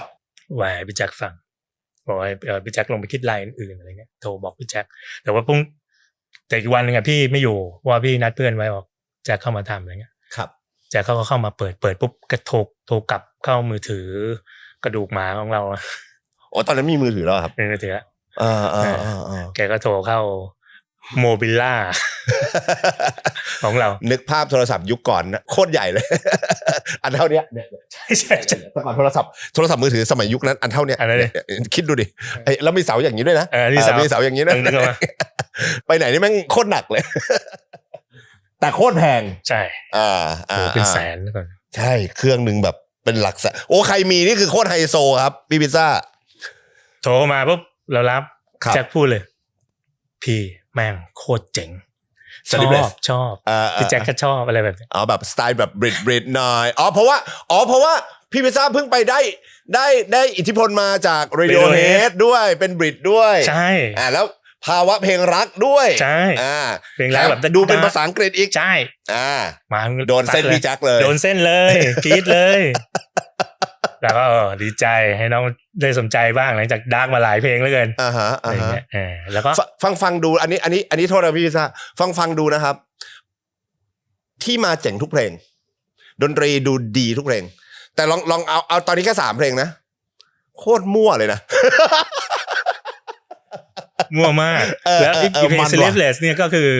คู่ขึ้นก่อนเหมือนกันแล้วก็แต่ว่าตอนนั้นน่ะแบบจำได้ไปดูเร็วเนี่ยฟังเพลง My Riff Chord ครับ My Riff Chord ก็คือการเล่นกีตาร์แบบที่เหมือนเขาเรียก application ของกีตาร์เนี่ยให้มันกลายเป็นเมโลดี้ขึ้นมาใช่ไหมฮะแล้วก็เป็นเมโลดี้แบบที่มันสามารถเล่นซ้ำๆแล้วก็จำได้กลับมาก็คือเดี๋ยวกูต้องทำเพลงที่ต้องมีริฟเจ๋งๆอะไรเงี้ยมีริฟจำให้ได้ใช่มีริฟจำให้ได้อะไรเงี้ยก็ได้ฮุกมาก่อนเลยแต่ว่าอันนี้เรายังหาเวอร์สต่อให้มันได้ไม่ต้องบริดจ์แล้วก็กลับไปฮุกก็คือยังวนแล้วก็ใช้พวกท่อนดนตรีอะไรพวกนี้ช่วยแล้วมันอังกฤษมากๆกลิ่นมันดีมากครับอันนี้ผมจะบอกว่า Sleepless มันเป็นเพลงที่กลิ่นแบบเหมือนอีกกลิ่นอีกซาวนึงอ่ะในอัลบั้มอ่ะอะไรเงี้ยใช่ก็เลยเอาเพลงนี้กับเพลงเหรียญสลึงเนี่ยไปให้ประวาสฟังประวาสแกก็เปิดให้ทั้ง2เพลงแล้วก็แนะนำวงเราก็เลยรู้จักกับประวาสตอนนั้นผมขออนุญาตนิดนึงตอนที่เอาไปให้ประวาสฟังแล้วที่ให้ประวาสเปิดชื่อวงพราวหรือยังครับตอนนั้นชื่อวงพราวแล้วมันมาตอนไหนครับมันมาตอนไปนั่งกินเหล้าอยู่ที่ร้านตรงหลังตรงแถวๆหลังสวนนะก็ชื่อร้านบลูส์บาร์ไม่บลูส์บาร์ตอนนี้นะบลูส์บาร์ตอนนี้เป็นแจ๊สเป็นบลูส์แต่มีร้านชื่อบลูส์บาร์ก็เป็นที่รวมตัวของอนาคตศิลปินอินดี้ในยุคนั้นเราจะเจอวงอย่าง Kidnappers เราเจอ Born Modern Dog เราเจอวงครับเจอ4 Daughter ก็คือคนที่ฟังเพลงแบบเดียวกันเพราะว่าพี่เขาชื่อพิติเป็นดีเจที่เปิดเพลงครับมันแตกต่างจากร้านแถวนั้นทั้งหมดครับมันเป็น Modern Rock มันเป็น Alternative เปิด Depeche Mode แต่ร้านไหนก็เปิด Depeche Mode กันนะคุณดังเป็นร้านของคนฟังเพลงใช่หัวสมัยใหม่ในยุคนั้นครับเรานั่งกินเหล้ากันเนี่ยครับกับวงพราวจริงๆก็จำไม่ได้ว่ามีใครบ้างแต่ไม่ได้ครบทุกคนครับแล้วก็นั่งคิดชื่อวงว่ามันต้องคิดละเอาวงอะไรดีซึ่งตอนนั้นพี่เล็กก็เริ่มเข้ามาแล้วแต่ว่าพี่เล็กก็ตอนนั้นยังไม่มีเพลงให้แกร้องเนี่ยมันก็เลยไม่ได้แบบเข้ามาบ่อยมากอะไรเงี้ยนั่งคิดกันอยู่ก็อยากได้อะไรที่มันได้ทั้งภาษาไทยและภาษาอังกฤษอย่างพี่ชอบชื่อวงครับมากคือคำว่าครับมันไทยอ่ะแล้วก็มันเขียนเป็นภาษาอังกฤษอ่านออกสำเนียงแบบอังกฤษเนี่ยมันก็ฟังดูดีครับแล้วคิดอะไรบ้างวะก็ไปเจอคำว่า proud ที่แบบมันมีความหมายเป็นภาษาไทยด้วยแล้วก็ภาษาอังกฤษก็เป็นอีกความหมายด้วยครับซึ่ง มันบวกทั้งคู่พราวก็คือมันคือความสว่างสดใสเนาะอีกการนึงก็คือมันมีความภาคภูมิใจใช่ก็เลยคิดว่าชื่อพราวไหมทุกคนก็โอเคหมดเรียนนั้นประกอบด้วยเพื่อนรุ่นน้องแล้วก็วงพราวเองด้วย 2-3 คนอะไรเงี้ยครับทุกคนก็โอเคเคาะเอาวงนี้แล้วก็จากนั้นก็ใช้ชื่อวงพราวแต่ตอนนั้นต้นพี่เจมาตอนไหนพี่เจมาตอนที่เข้าไปเตะบอลที่คณะช่วงที่เราจบคือพี่ต้องอธิบายก่อนพอจบปุ๊บพี่ไปทำงานสถาปนิกก่อนนะครับทำงานอยู่ปีหนึ่งแล้วก็ระหว่างนั้นน่ะที่ไปตีสนุกกับพี่ลุงโรจน์ครับแล้วก็พบว่าพี่ลุงโรจน์ทำเพลงอยู่เนี่ยเราออกจากงานเลยนะเราเก็บเงินเราทำจ็อบทำฟินครับแล้วก็มีเงินเก็บพอที่จะอยู่ได้1 ปีแล้วเราหยุดงานเลยเพื่อจะมุ่งมาทำเพลงใช่มุ่งมาทำเพลงมันจึงมีเพลงชื่ออย่ามองกลับหลังเลยเช็ดแค่เชี่ยเพราะตอนนั้นเนี่ยเดินหน้าแล้วไม่หวั่นไหวสมมติทำไป3 เดือนแล้วแบบมันไม่เห็นประสบความสำเร็จใดๆเลยอะไรเงี้ยเราจะกลับไปไหมเราไม่กลับแล้วบอกกับตัวเองแบบนั้นบอกกับตัวเองแบบนั้นกับน้องๆหรือคนอื่นอะไรเงี้ยในวงอะไรเงี้ยเขาอาจจะไม่ได้คิดแบบนั้นทุกคนก็ยังทำงานด้วยครับแล้วก็มาทำเพลงด้วยพี่เจตอนนั้นเรียนอยู่ยังไม่จบหมายถึงก็อยู่ที่ลาดกระบังถาปัตย์เหมือนกันใช่ครับเตะบอลแล้วเจอแกแล้วก็เป็นคนที่เรารู้จักดีอยู่แล้วพี่เจป๊อปเป็นเด็กรูปหล่อเล่นกีตาร์เก่งเต้นเก่งอะไรของมันขึ้นไปเต้นเจตลินหมาเข้าหูอะไรของมันแล้วก็จำมันได้แล้วก็เห็นมันนั่งเล่นกีตาร์อยู่อะไรเงี้ยแล้วก็แบบยืมกีตาร์มาเล่นบ้างอะไรเงี้ยแล้วก็คุยมาเจตีกลองได้ป่าววะตอนนั้นหามือกลองเพราะพี่ก็เล่นกีตาร์พี่แจ็คก็เล่นกีตาร์มีพี่ติ๊กเล่นเบสขาดมือกลองครับก็เลยชวนพี่เจว่าเล่นกลองได้ป่ะบอกพี่ทำวงอยู่บอกใช่รู้แล้วว่าพี่ทำวงเห็นพวกรุ่นพี่ก็พูดกันอะไรเงี้ยครับก็มันก็คิดแป๊บหนึ่งเจคิดแป๊บนึงได้พี่ตีกลองได้แสดงว่าตอนแรกพี่เจเข้ามาคือในฐานะมือกลองเหรอใช่จริงๆพี่เจหลอกพี่เจอยากเป็นมือกีตาร์หลอกซ้อนหลอกเนี่ยใช่ตอบรับมาก่อนใช่เดี๋ยวขอให้ได้เข้าวงมาก่อนเดี๋ยวเขาค่อยหาทางสวิตช์เอาใช่เสร็จแล้วแม่ก็ไม่นั่งคิดลายกีตาร์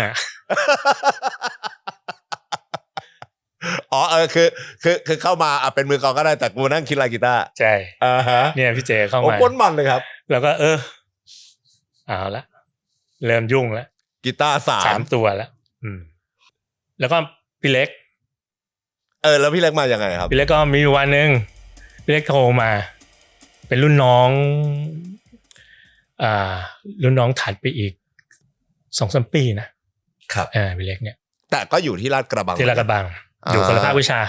คือพี่ติ๊กพี่แจ็คพี่เจนี่เขาinterior design แต่ของพี่เล็กเนี่ยจะเป็นนิเทศศิลป์ครับโทรศัพท์มาเสียงนุ่มๆพี่ครับพี่พิชาครับวันนี้พี่อยู่บ้านหรือเปล่าครับเดี๋ยวผมจะไปหานะพี่บอกอ้าวเหรอว่าไงจะมาทำแล้วผมมีอะไรให้ฟังพี่แล้วก็คิดในใจสงสัยทำเพลงคงจะมาคุยกันอะไรอย่างเงี้ยมาถึงเสร็จแล้วก็นั่งรถแท็กซี่มาเลยจอดลงมาปุ๊บกดกิ่งบ้านเดินออกมาแล้วก็จะมีห้องทำเพลงอยู่นะก็ชวนมานั่งฟังก็เปิดเทป Romeo is breathing เป็นแบบบันทึกสดในหอประชุมที่ลาดกระบังครับแล้วฟังมันเอาอะไรไปฟังวะฟังเสร็จเสียงร้องเป็นไงพี่คือที่ผ่านมาพี่เล็กเล่นแต่กีตาร์อย่างเดียวไม่เคยได้ยินร้องเพลงอยู่ที่ลาดกระบังคือเขาเรียกเล็กเฮฟเล่นกีตาร์เฮฟวี่เป็นสไตล์แบบโซโล่หนักกีตาร์ฮีโร่ใช่พี่เล็กไม่เคยร้องเพลงคนที่ร้องอยู่ในวงลาดกระบังจะมีหลายวงนะรุ่นพี่เล็กก็คนที่เป็นนักร้องคือ พี่คงเดชสีเทาเธออันนั้นเป็นนักร้องเป็นเสียงสูงร้องเพลงร็อกดีมากอะไรเงี้ยแต่ว่ามีอยู่เพลงนึงพี่เล็กกันร้องเองแล้วเสียงแบบโคตรดีครับก็ถามว่าเสียงร้องเป็นไงพี่บอกดีแต่ไม่ใช่เสียงคงเดชนะคงเดชชื่อเล็กเหมือนกันเนี่ยตอนนี้มีเนี่ยเล็กพิซซ่าเล็กสุรชัยเล็กคงเดชมาบอกแต่ไม่ใช่เสียงเล็กนี่บอกไม่ใช่พี่เสียงผมเอง ได้ข่าวว่าพี่ทำวงอยู่ ก็บอกพี่เล็กบอกว่าเสียงดีเดี๋ยวลองเอาเพลงให้ร้องก็เอา backing track เพลงที่เคยทำไปแล้วก็เป็นเสียงพี่ครับให้เขาฟังแล้วว่าเรื่องลองฟังแล้วก็โอเคแล้วก็ลองอัดเนาะแล้วก็ร้องอะไรเงี้ยก็อันแรกเลยก็คือเสียงสูงถึงตัวโน้ตพิชได้ไม่แกว่งแล้วก็ร้องดีคือโทนเสียงพี่เล็กหล่อมากอยู่แล้วอะไรเงี้ยแล้วก็โอเคก็คุยกับเล็กแต่ว่ามือกีตาร์อีกไม่ไหว บอกว่าเล็กถ้าเล็กมาร้องเนี่ยไม่เล่นกีตาร์ได้ป่าวะ เรียกว่าโอ้มันต้องใช้เวลาพี่ผมก็ไม่เคยแบบว่ายืนถือไมค์อะไรเงี้ยแต่เล็กมันไม่ไหวจริงๆคือถ้าเรามากขนาดนี้เนี่ยเราอาจจะมากกว่าวงอินคาแล้วนะ นึกออกไหมที่แบบมองไปบนเวทีแบบคนเล่นกีตาร์แบบ 4-5 คนอ่ะครับโอ้โหมันจะไม่ไหวนะแล้วแบบนึกภาพย้อนกลับไปเลยวงดนตรีที่เราเห็นในยุคที่เป็น alternative จากอังกฤษโดยเฉพาะยิ่งนะเราต้องบอกอังกฤษหน่อยเพราะว่าพี่แจ็คเขาชอบจากอังกฤษเนี่ยวงมัน 3-4 ชิ้นทั้งนั้นนะเต็มที่ไม่เกิน4ใช่ฮะมันไม่มีหรอกแบบกีตาร์4ตัว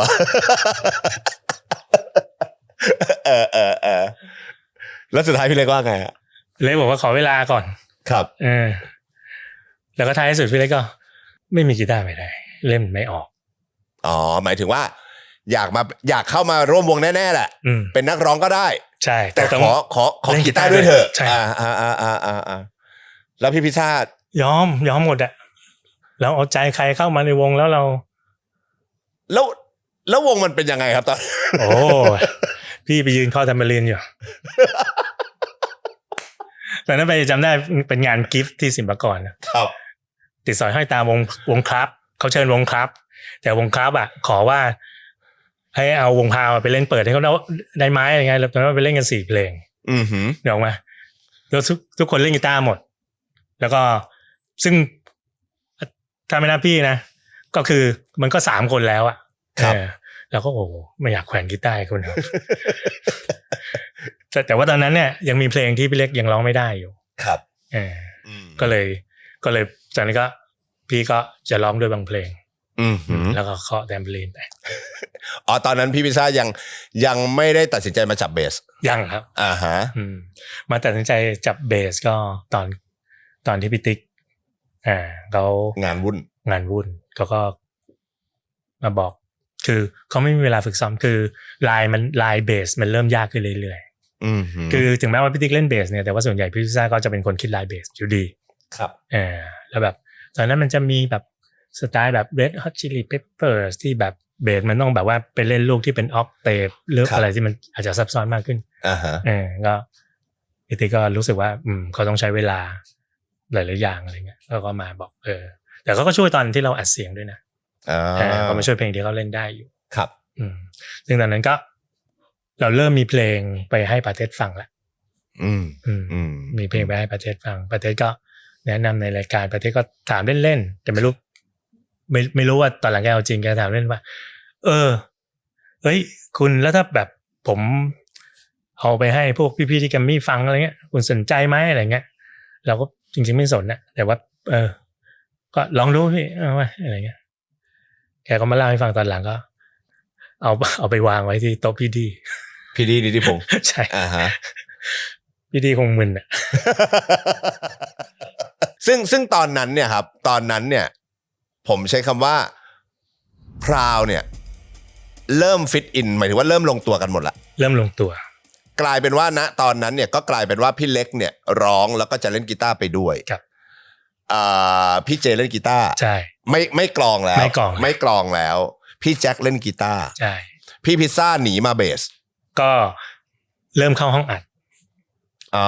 ตอนที่เริ่มเข้าห้องอัดแล้วก็มันจะต้องแบบต้องรีบผลิตอะไรเงี้ยก็เลยช่วงใช่ที่ท้ายสุดก็ต้องไปอัดเบสเพราะว่าพี่ติ๊กเนี่ยจะงานวุ่นใช่อาจจะเข้ามาช่วยได้บางเพลงใช่แล้วกลองล่ะครับกลองตอนนั้นเนี่ยจริงๆทีแรกเอาเพื่อนที่เรียนที่ลาดกระบังรุ่นเดียวกันแต่ว่าอยู่กันคนละวงครับเขาชื่อวงสิงโตทองมือกลองวงสิงโตทองเฮฟวี่มากชื่อโด่งก็ชวนโด่งมาทำอะไรเงี้ยครับแต่ก็ตอนหลังก็เลยไม่มีมือกลองเพราะว่าต้องใช้มือกลองในการอัดเสียงคือพี่โด่งมาช่วยตอนอัดเสียงมาช่วยไม่ได้เพราะว่ายังตีไม่แน่นแล้วตอนนี้คือพี่ที่เป็นโปรดิวซ์เขาบอกว่าอย่างนี้ตีอัดเสียงไม่ได้อะไรเงี้ยตีเล่นตีแซงคอนเสิร์ตอาจจะได้อะไรเงี้ยแล้วก็เริ่มห่างหายไปแล้วก็ไปเจอฝรั่งอีกคนหนึ่งชื่อจอห์นพอลมุนยอสเป็นสายเขียวจากฮอลแลนด์สายเขียวผมชอบฉายาเวลาพี่พิซซ่าสายเขียวจากฮอลแลนด์โด่งสิงโตทองนี้ไม่ได้ละไม่ได้ตอนนี้เป็นจอห์นพอลมุนยอสสายเขียวจากฮอลแลนด์โอเคเพราะไม่วันๆไม่เห็นมันทำอะไรยิ้มอย่างเดียวก็แค่บรีฟให้ฟังเพลงแล้วก็แค่บรีฟแล้วมันก็จำส่วนจำท่อนแล้วก็ตีได้เลยตีเพลงก็ฉันไม่เพลงเธอเนี่ยครับ3 เทคอยู่เลยคือไทมิ่งดีมากครับกำกับจังหวะดีมากตีส่วนดีมากมีก็เรียกลูกหนักลูกเบาอะไรเงี้ยดีมากตี3 เทคอยู่เลยแสดงว่าในอัลบั้มพราวนี้ก็คือจะเป็นพี่จอห์นพอลใช่บันทึกเสียงใช่ของกลองทั้งหมดใช่แล้วก็พอเราเริ่มทำงานบันทึกเสียงได้สัก 2-3 เพลงนะครับพี่แก๊ปซึ่งตอนนั้นเสนอตัวเข้ามาเป็น AE ให้เราครับก็พาไปส่งตัวแผ่นตัดแผ่นซิงเกิลที่เกียรติกายก่อนที่เล่าให้ฟังว่าแบบต้องเดินทางไปหลายๆที่ครับแล้วถ้าใครเคยดูเรื่อง That Thing You Do บรรยากาศมันเป็นแบบนั้นเลยถ้าใครทันเนอะใครทันดูเรื่อง That Thing You Do วันแรกที่เอาแผ่นตัดไปให้วิทยุเปิดแล้วรีบวิ่งออกมาเพื่อที่จะฟังวิทยุเป็นแบบนั้นเลยก็มาหาพี่เต้อย่างเงี้ยเดี๋ยวพี่เต้รู้จักเราอยู่แล้วก็คุยกันนี่ครับเคยแนะนำในช่วงที่มันเลยเที่ยงคืนไปผมจำชื่อช่วงไม่ได้ที่แบบเขาเปิดเพลงใต้ดินแบบนั้นแล้วก็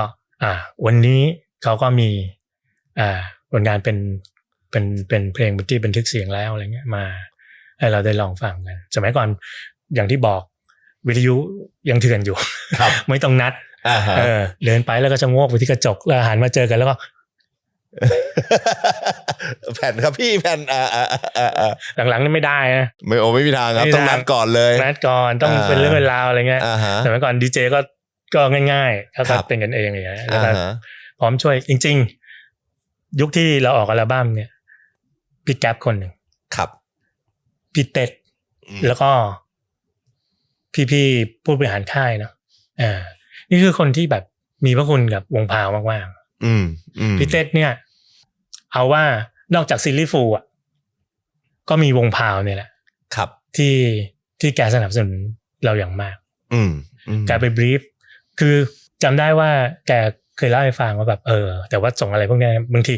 ด้วยความที่แกเป็นหัวหน้าของดีเจในคลื่นนะแกต้องบรีฟก่อนนะแต่ว่าคือไม่ใช่บังคับนะแต่หมายถึงว่าอธิบายว่ามันแตกต่างยังไงแล้วทำไมมันน่าเปิดบอกว่าพอไปเปิดเพลงแรกมันคือเพลงเพราะฉันมีเพียงเธอครับเอาไปให้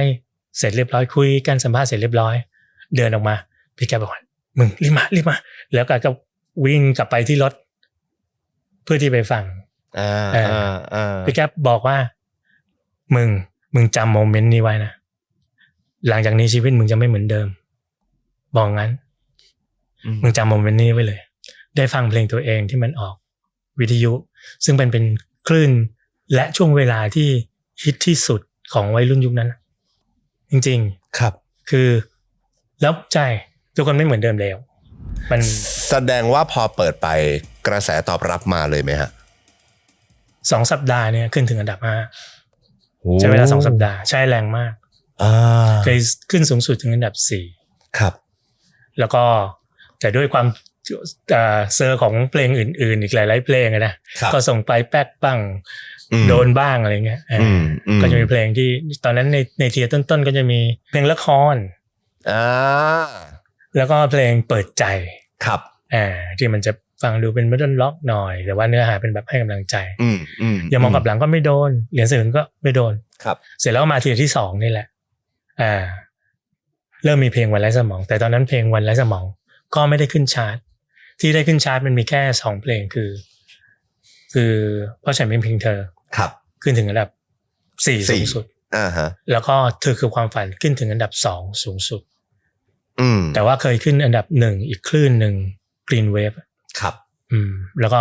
เป็นคู่แคนดิเดตที่เขาจะเป็นเพลงรักแห่งเดือนอะไรเงี้ยครับแคนดิเดตกับเพลงลมหนาวของพี่ G43 เพราะว่าเราก็จะมีเวอร์ชันที่เป็นออร์เคสตราด้วยอะไรตอนนั้นออกมาที่พี่พิซซ่าบอกว่าเทียร์1กับเทียร์2คือเทียร์แรกเนี่ยคือทำกี่เพลงตอนนั้นเริ่มทยอยส่งไปทั้งหมด5เพลงมีแค่เพราะฉันมีเพลงเธอกับเพลงเปิดใจที่เขาจะเปิดบ้างอะไรครับเหรียญสลึงอย่ามองกับหลังอะไรพวกนี้ไม่โดนเหรียญสลึงอย่ามองกับหลังจะไปโดนที่คลื่นของพี่วินิตมากกว่าครับอันนั้นเขาจะเปิดบ่อยเขาชอบวินิตชอบเพลงอย่ามองกับหลังอะไรเงี้ยแต่ถ้าเป็น Hot Wave ซึ่งจะเป็นวัยรุ่นที่เด็กกว่าครับเขาก็จะชอบเพราะฉันมีเพลงเธอมาสุดแล้วก็เป็นระลอกที่เริ่มส่งวันไร้สมองเธอคือความฝันจริงๆเธอคือความฝันเนี่ยในวันที่เขามีปาร์ตี้ปีใหม่นะของที่คลื่น Hot Wave ครับที่เขาจะเชิญศิลปินมาเข้ามาอวยพรปีใหม่กันทีละวงครับตอนนั้นน่ะบางวงก็ตีมกีตาร์ไปด้วยแล้วก็จะเล่นเพลงตอนนั้นเรายังไม่ได้ส่งแผ่นของเพลงเธอคือความฝันแต่แต่งไว้แล้วครับพี่เจไปแล้วเขาแต่งไว้เรียบร้อยครับแล้วก็พี่เจก็ทำเป็นเดโมเราฟังคร่าวๆอะไรเงี้ยยังไม่ได้บันทึกเสียงด้วยซ้ำแล้วก็เอาเพลงเธอคือความฝันเนี่ยเข้าไปเล่นแบบสดเลยสดเลยเป็นครั้งแรกเนี่ยคือการเล่นสดในรายการวิทยุครับนี่ขึ้นเว็บเนี่ยแหละเสร็จแล้วเขาก็เอาเทปที่เขาบันทึกสัมภาษณ์นะมาตัดออกให้เหลือแค่เพลงเธอคือความฝันแล้วก็เอามาเล่นในรายการเอาไปเปิดในรายการวิทยุใช่วันนี้อันนี้เป็นเพลงชื่อเพลงเธอคือความฝันของวงบาเนี่ยก็เป็นเวอร์ชันที่บันทึกการแสดงสดแล้วก็รอเวอร์ชันเต็มออกมาโน่นนี่อะไรเงี้ยแต่ว่าเอามาเปิดทุกช่วงเปิดวันละหลายรอบแสดงว่ามันดังตั้งแต่ยังไม่ได้เข้าห้องบันทึกเสียงด้วยซ้ำใช่สำหรับ Hot Wave แล้วมีแค่คลื่นเดียวเพราะเราไปเล่นที่นั่นแล้วเขาอัดไว้แล้วก็เอามาเปิดก็เลยมีคนรู้จักเพลงนี้ก่อนที่เราจะบันทึกเสียงครับเธอคือความฝันเนี่ยถ้าผมพอที่จะจำได้เคยมีโอกาสคุยกับพี่พิซซ่าด้วยมั้งแล้วก็เคยคุยกับพี่เจน่าจะเป็นในไม่กี่เพลงในอัลบั้มนี้ที่พี่พิซซ่าไม่ได้แต่งเนื้อใช่เป็นพี่เล็กช่วยแต่งแล้วก็พี่เจก็เป็นคนแต่งหลักเป็นคนทำนองใช่แล้วก็อาจจะแบบก็เรียกป้อนพวกคีย์เวิร์ดให้พี่เล็กตอนพี่เจยังแต่งเนื้อเพลงไม่เป็นนะแต่ทำนองได้ผมมีคำถามคือเธอคือความฝันเนี่ยผมว่าน่าจะเป็นเราใช้คำว่าน่าจะเป็นเพลงของพราวที่คนรู้จักมากที่สุดแล้วล่ะถูกไหมครับเพราะว่ามันถูกมาเอารีพีทออนในหนังในใดๆแล้วก็เพลงมันถูก cover จากน้องๆรุ่นใหม่ๆเยอะด้วยเหมือนกันแต่พอฟังพี่พิซซ่าเล่าตั้งแต่แรกจนมาถึงตรงเนี้ยเธอกลัวความฝันไม่ได้อยู่ในใช้แนวหรือทรงที่พี่อยากจะให้มันเป็นเลยนะไม่อยู่เลยแล้วมันไม่ได้อยู่ในไทป์ของพี่แจ็คด้วยนะไม่อยู่แล้วทำไมพี่ถึงยอมทีแรกก็บอกว่ามันเขินนะที่มันจะมีเพลงเนี้ย คือสมัยก่อนเราตามวงครับครับเนาะหรือ Modern Dog ก็ดีหรือสี่สาวเธออะไรเงี้ยครับเรารู้สึกว่าโอ้คือเพลงมันเท่แบบมันไม่ได้แมสอะครับแล้วเวลาถ้าเราทำเพลงแล้วมันแมสมากเนี่ยเราก็เขินเพื่อนครับเขินเพื่อนอย่างวงครับเนี่ยไม่แมสสักเพลงไม่แมสเลยมีเพลงเพราะๆในเพลงขอบคุณเนี่ยลองไปฟังเพลงเพราะมากครับแต่เราก็กลัวตอนนั้นนะกลัวแมสกลัวแมสเพราะโคตรชอบความอินดี้เลยอ่ะจุดเริ่มต้นจุดเริ่มต้นไม่ได้อยากแมสจริงๆเราแค่อยากจะทำที่แบบทั้งอัลบั้มเนี่ยใครมาฟังเนี่ยเขาก็ต้องรู้สึกว่าอันแรกคือโอ้โหมันดีแล้วมันอยู่ได้แบบหลายสิบปีอะไรเงี้ยเราตั้งใจแบบนั้นเท่านั้นเองแต่ก็คิดไปขึ้นมาของมึงก็แต่งเพลงเพราะฉันมีเพียงเธอไปแล้วมึงก็จะไปกลัวความแมสอะไรอีกอะไรเงี้ยแล้วก็คือเพลงมันเพราะมากคือความฝันใช่ป่ะหมายถึงมันเพราะตั้งแต่พี่พิซซ่าได้ยินแล้วถูกไหมฮะเพราะมากแล้วก็บอกมันป๊อปมากแล้วก็บอกกับน้องโอ้โหมันป๊อปมากครับอันนี้ถ้าเราเอาอีโก้ส่วนตัวของเราไปจับอย่างเดียวอะไรเงี้ยตอนนั้นน้องๆก็เริ่มมีบทบาทเกี่ยวกับเรื่องของการทำเพลงมากขึ้นพี่เล็กก็มีเพลงที่เขาแต่งมาเสนอที่วงอะไรเงี้ยครับหลายเพลงรวมถึงวันไร้สมองด้วยอะไรเงี้ยแล้วก็มันก็ต้องอยู่ได้เดี๋ยวก็เลยลองบันทึกเสียงแต่จริงๆก็คือตอนนั้นเอาแล้วเพราะว่าเราไปร้องสดๆที่รายการที่ Hot Wave มาก่อนแล้วก็เข้าห้องบันทึกเสียงแล้วก็พี่เจก็จะแต่งตัวก็เรียกมันเป็นโซโล่บนคอร์ดซึ่งมันเป็นท่อนที่มันคลาสสิกมากช่วงที่เป็นโซโล่หลายคนชอบที่จะแกะโซโล่เนี่ยแกะโซโล่นี้ได้ก็จีบสาวได้โอ้โหมันผมใช้คำว่าดนตรีเมโลดี้มันโคตรจะโรแมนติกเลยครับใช่มากมันดีจนเราปฏิเสธมันไม่ได้หรอกมันต้องมีแหละก็เลยยอมใช้คำนี้ก่อนก็เลยยอมแต่การยอมของพี่พิซซ่าก็ไม่ได้ยอมแบบผมใช้คำว่าไม่ได้ยอมแบบแมสนะ เพราะเธอคือความฝันเนี่ยให้ยอมเพราะเพลงมันดีแต่ให้ไปอยู่หน้าบีนะไอเรื่องการจัดเพลงเนี่ยครับไปอยู่เพลงแรกของ A หรือ B เนี่ยแสดงว่าต้องเป็นเพลงเด่นเพราะว่าถ้าไปอยู่ลำดับอื่นครับมันจะต้องกรอไปกรอมามันจะกินหัวเทปอันนี้สมมติเขาเล่นสมมติเขาอยากฟังเพลงเธอความฝันเนี่ยเขาก็แค่กรอให้สุดหน้า A แล้วไปเปิดหน้า B ใช่เป็นแบบนี้แสดงว่าก็ตั้งใจแหละใช่ตั้งใจเป็นเพลงขายแน่ๆใช่แล้วโดยลำดับเรียกโดยสัดส่วนของทั้ง A และ B เนี่ยถ้าเราลองดูดีๆมันก็จะมีการผสมผสานในแนวดนตรีแล้วก็เนื้อหาที่บาลานซ์กันอยู่มันมาจากวัฒนธรรมแผ่นเสียงที่จะมี2หน้าเพราะฉะนั้นเวลาที่เขาแบบเลือกแผ่นเพลงที่บรรจุเนาะซึ่งโดยปกติมันจะเรียงลำดับเหมือนกับในเทปนี่แหละเพราะฉะนั้นเพลงแรกของหน้า B ก็สำคัญ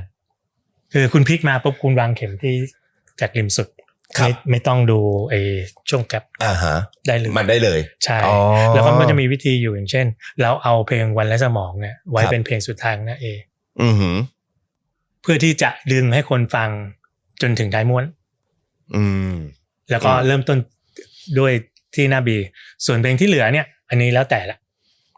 แล้วแต่มูดดนตรีใช่ไดนามิกของหน้านั้นๆใช่แต่ข้อสำคัญคือการแบ่งหน้า A และ B ก่อนเอาให้ได้ครับแล้วมันก็จะมีเรื่องของความสั้นยาวรวมกันเนี่ยมันต้องใกล้เคียงกันใช้เวลาเท่ากันครับเอาเพลงสั้นไปกองไว้5เพลงแล้วเพลงยาวไปกองไว้อีก5เพลงของอีกหน้านึงไม่ได้มันไม่บาลานซ์แปลว่าเนื้อมันจะมีเดดแอร์เยอะมากใช่เราก็เลยต้องคิดเยอะสมัยก่อนยากผมถามได้ไหมครับพี่พิซซ่าว่าทำไมในอัลบั้มเนี้ยครับวันไร้สมองอ่ะทำไมถึงต้องวงเลยว่าเป็นเดโมเวอร์ชันเนี่ยมันเขียนอย่างเงี้ย มันไม่ได้ทำเดโมมาก่อน เป็นเพลงที่ไม่ได้ทำเดโมมาก่อนคือวงนี้เขามีอะไรแปลกๆนะพอแหกไปตำนานบางทีก็มีอะไรแบบนี้นะครับ คือไปทำในห้องอัดเลยก็เหมือนเราทำเดโมแล้วมันใช้ได้เลยก็เลยเอาเลยจริงๆไม่ได้ตั้งใจด้วยก็คือเนื่องจากมันไม่มีเดโมแล้วก็ทุกคนต้องไปคิดลายของตัวเองอะในห้องอัดครับตอนที่เพลงมันถูกบันทึกไปเรื่อยๆอ่ะมันจึงเป็นเหมือนเป็นเดโมเวอร์ชันที่มัน good quality อ่ะครับแล้วถ้าอย่างนั้นก็พี่พิซซ่าก็ไม่ต้องบอกใครก็ได้นี่ครับก็เป็นวันไร้สมองก็ได้นี่ครับแล้วทำไมจะต้องไปวงเล็บมันทำไมครับว่ามันคือเดโมเวอร์ชันซื่อสัตย์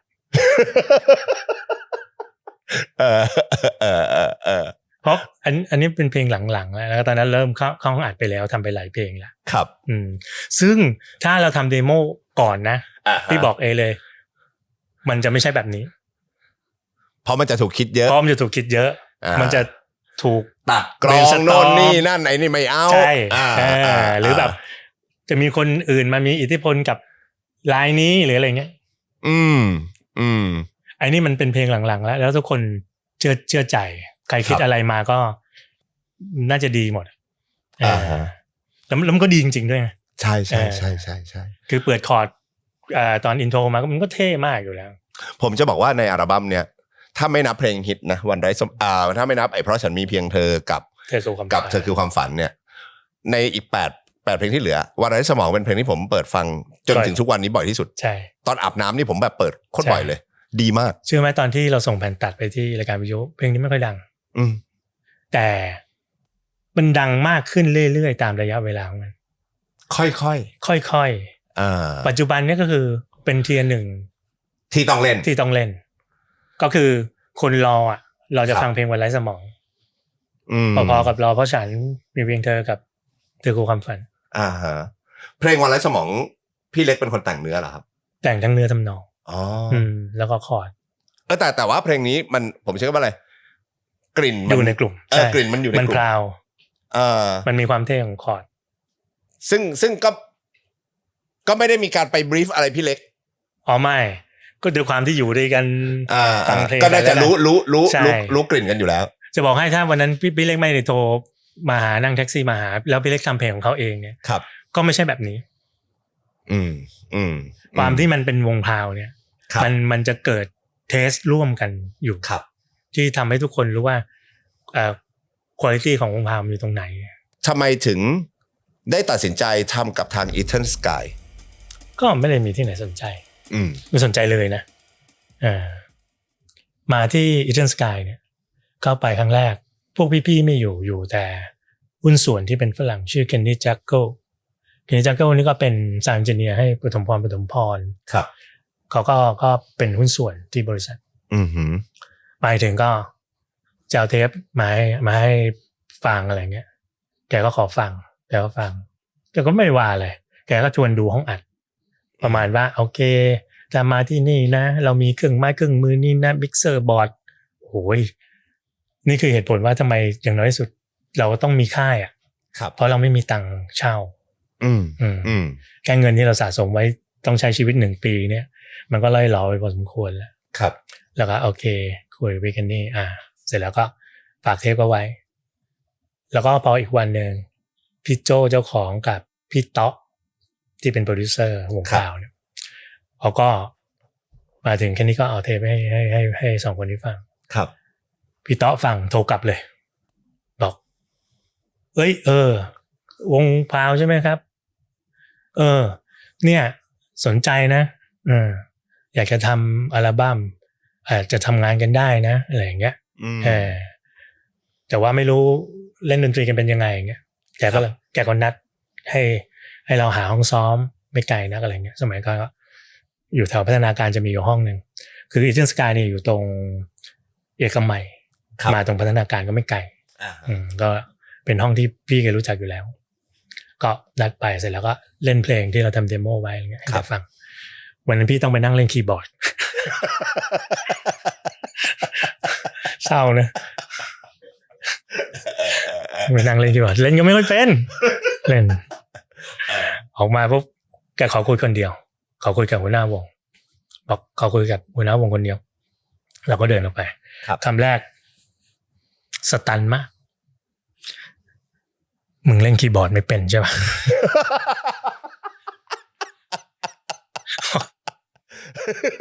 เล่นไม่เป็นนี่จับคอร์ดอย่างงี้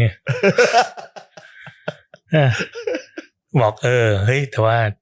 เพลงโอเคนะอะไรเงี้ยแล้วแกก็คนโน้นคนนี้เล่นเป็นยังไงบ้างเลยต้องปรับปรุงอะไรเงี้ยแต่ว่าเริ่มเข้าไปขอทำเดโมใหม่ครับขอทำเดโมใหม่เอาเพลงที่เราเคยทำเดโมไว้แล้วเนี่ยมารีเดโมใหม่เข้าสู่ระบบมีเมโทรนอมนะก็คือตัวที่แบบเคาะจังหวะใช่แล้วก็ทุกคนจะต้องลองเล่นด้วยเครื่องดนตรีจริงทั้งหมดครับก็เริ่มเข้าไปทำงานตั้งแต่วันนั้นคือมีคนออกทุนให้เราทำวันนั้นเราโอเคแล้วต่อให้เป็นค่ายที่ไม่มีใครรู้จักครับเลยก็ตามเป็นห้องอัดที่มีชื่อเสียงนะครับก็จะมีแบบหินเหล็กไฟมีพวกวงดังๆทีโบนอะไรเงี้ยไปอัดเสียงอยู่แต่ค่ายเพลงเนี่ยก็คือของเราเบอร์แรกคือพราวเป็นศิลปินเบอร์แรกของ Ethan Sky ใช่แล้วก็รับทันทีเพราะว่าพี่คิดแค่นี้เองก็คือเฮ้ยมีคนชอบอ่ะแล้วเขาอยากจะทำครับคุยกันแล้วด้วยว่าแบบเขาบอกว่าพี่ต๊อกก็บอกว่าแต่กูจะไม่เปลี่ยนอะไรพวกมึงนะแต่ว่าจะก็ใช้คำว่า trim up อ่ะหมายถึงว่าจะช่วยตัดขอบจะช่วยตัดขอบให้ครับก็คือเหมือน tailor made ใหม่ทำให้มันเรียบร้อยขึ้นใช่ทำให้มันเรียบร้อยแล้วก็อาจจะมีขอต่อรองบางลายมันจะควรมีหรือไม่ควรมีเมื่อมันถูกบันทึกเสียงแล้วมามิกซ์ชัดๆแล้วเราอาจจะรู้เราอาจจะได้ยินมันใหม่เพราะฉะนั้นเราก็มารีเดเบิลใหม่ตอนนี้เรามีไอเดียอะไรที่จะเปลี่ยนมันก็จะมาเพิ่มเติมตรงนี้บางงานก็ไปเพิ่มเติมในตอนห้องบันทึกเสียงครับอีกก็ได้ถ้าเราฟังแล้วมันขาดใครอยากจะร้องอะไรอย่างเงี้ยก็เลยมีโอกาสได้ทำได้ใช้ห้องบันทึกเสียงที่มีราคาแพงๆคุณภาพดีๆซึ่งห้องบันทึกเสียงที่ Ethan Sky คือดีมากครับดีมากๆเลยฮะคือโอ้โหเครื่องมือในยุคนั้นคือล้ำสมัยเป็นแบบแค่นี้ก็พอแล้วก็จะมีน้องที่แบบเคยทำที่ RS มาก่อนเคยทำที่รถไฟดนตรีมาก่อนก็เขาทำงานเกี่ยวกับเรื่องของ PR อยู่แล้วก็มาช่วยทำมีบางคนเคยออกแบบปกอัลบั้มให้ E minor อะไรอย่างเงี้ยเขาก็คือส่วนใหญ่ก็คือเป็นคนที่สนใจเพลงของวงอยู่แล้วเหมือนออฟเฟอร์มาใช่ว่าอยากจะทำส่วนนี้ให้ทำส่วนนี้ให้บางคนก็คือตอนที่เราไปปล่อยแผ่นตัดที่รายการวิทยุแล้วเนี่ยเขาก็รู้สึกว่าเขาเขาเห็น potential เขาอยากมาช่วยทำอะไรเงี้ยมาช่วยออกแบบปกมาช่วยอะไรเงี้ยมีแล้วก็มีรุ่นน้องปุ้ยคืนสิทธิ์ปุ้ยตี10อ่ะครับก็เป็นรุ่นน้องคนหนึ่งที่เคยทำ MV ให้เราตอนที่ยังเป็นเดโมนะแล้วก็ไปออกช่องพวก MTV ช่องพวก Channel V อะไรเงี้ยครับก็มาช่วยดูแลเกี่ยวกับเรื่องของพวกงานสื่ออะไรต่างๆผมเชื่อว่ามีหลายๆที่ไม่ว่าเป็นพี่พิซซ่าพี่เจหรือพี่เล็กหรือพี่แจ็คน่าจะเคยพูดแล้วล่ะว่าอันนี้คือหน้าพี่เล็กหน้าพี่เล็กนะครับแล้วก็เหมือนกับทำเป็นฟันเหล็กขึ้นมาใช่แล้วก็ถ้าเกิดเราสังเกตส่องเข้าไปใช้แว่นขยายนิดนึงแล้วกันนะครับในตรงเหล็กเนี่ยมันจะมีเหล็กสี่เขาเรียกอะไร4 อันขอโทษนะผมไม่รู้ว่าสรรพนามมันเรียกว่าอะไรแต่ว่าไอ้เหล็ก4 ซี่เนี้ยมันจะเขียนว่าพราวพอพานรอเรือสระอาวอแหวนอะไรอย่างเงี้ยผมมีคำถามว่าทำไมต้องใช้เป็นหน้าพี่เล็กครับแล้วทำไมไม่ทำหน้าพี่เล็กดีๆครับ เป็นความบังเอิญทางเทคโนโลยีครับก็คือจริงๆแล้วมีอยู่วันหนึ่งเนี่ยเราต้องไปด้วยความที่มันจะต้องเริ่ม PR แต่เรายังไม่มีรูปที่มันดูเป็นศิลปินครับเรายังไม่มีการยังไม่ได้มีการเซตแบบคอสตูมที่มันให้ดูต่างจากวงดนตรีใต้ตึกลาดกระบังเนี่ยครับไปเป็นศิลปินวันนี้ก็เลยนัดกันถ่ายรูปก็มีช่างภาพมืออาชีพเช่าสตูดิโอ พี่เล็กเขาเอารีเทนเนอร์มาตอนเช้าตอนนั้นเราอยู่ที่ค่ายยังไม่เดินทางไปสตูดิโอเอารีเทนเนอร์นึกออกมันจะเป็นลวดเส้นเดียวแล้วก็คือพี่เล็กเคยดัดฟันครับแล้วก็ต้องใส่รีเทนเนอร์อยู่สักระยะหนึ่งช่วงนั้นแกไม่ได้ใส่ละไม่เคยเห็นแกใส่นะแกก็เอามาบอกว่าพี่เราทำอะไรอันนี้ได้บ้างอะทำอันนี้ไหมเราทำเป็นตัวหนังสือถามไหมบอกโหยากเลยก็ดูได้ที่ค่ายเนี่ยจะมีห้องช็อปเป็นห้องซ่อมของเป็นพวกมันจะมีหัวแลกบัตรกีมีตะกั่วบัตรกีมีสายไฟมีอะไรเงี้ยก็โอเคเดี๋ยวลองทำดูพี่พิซซ่าก็เอา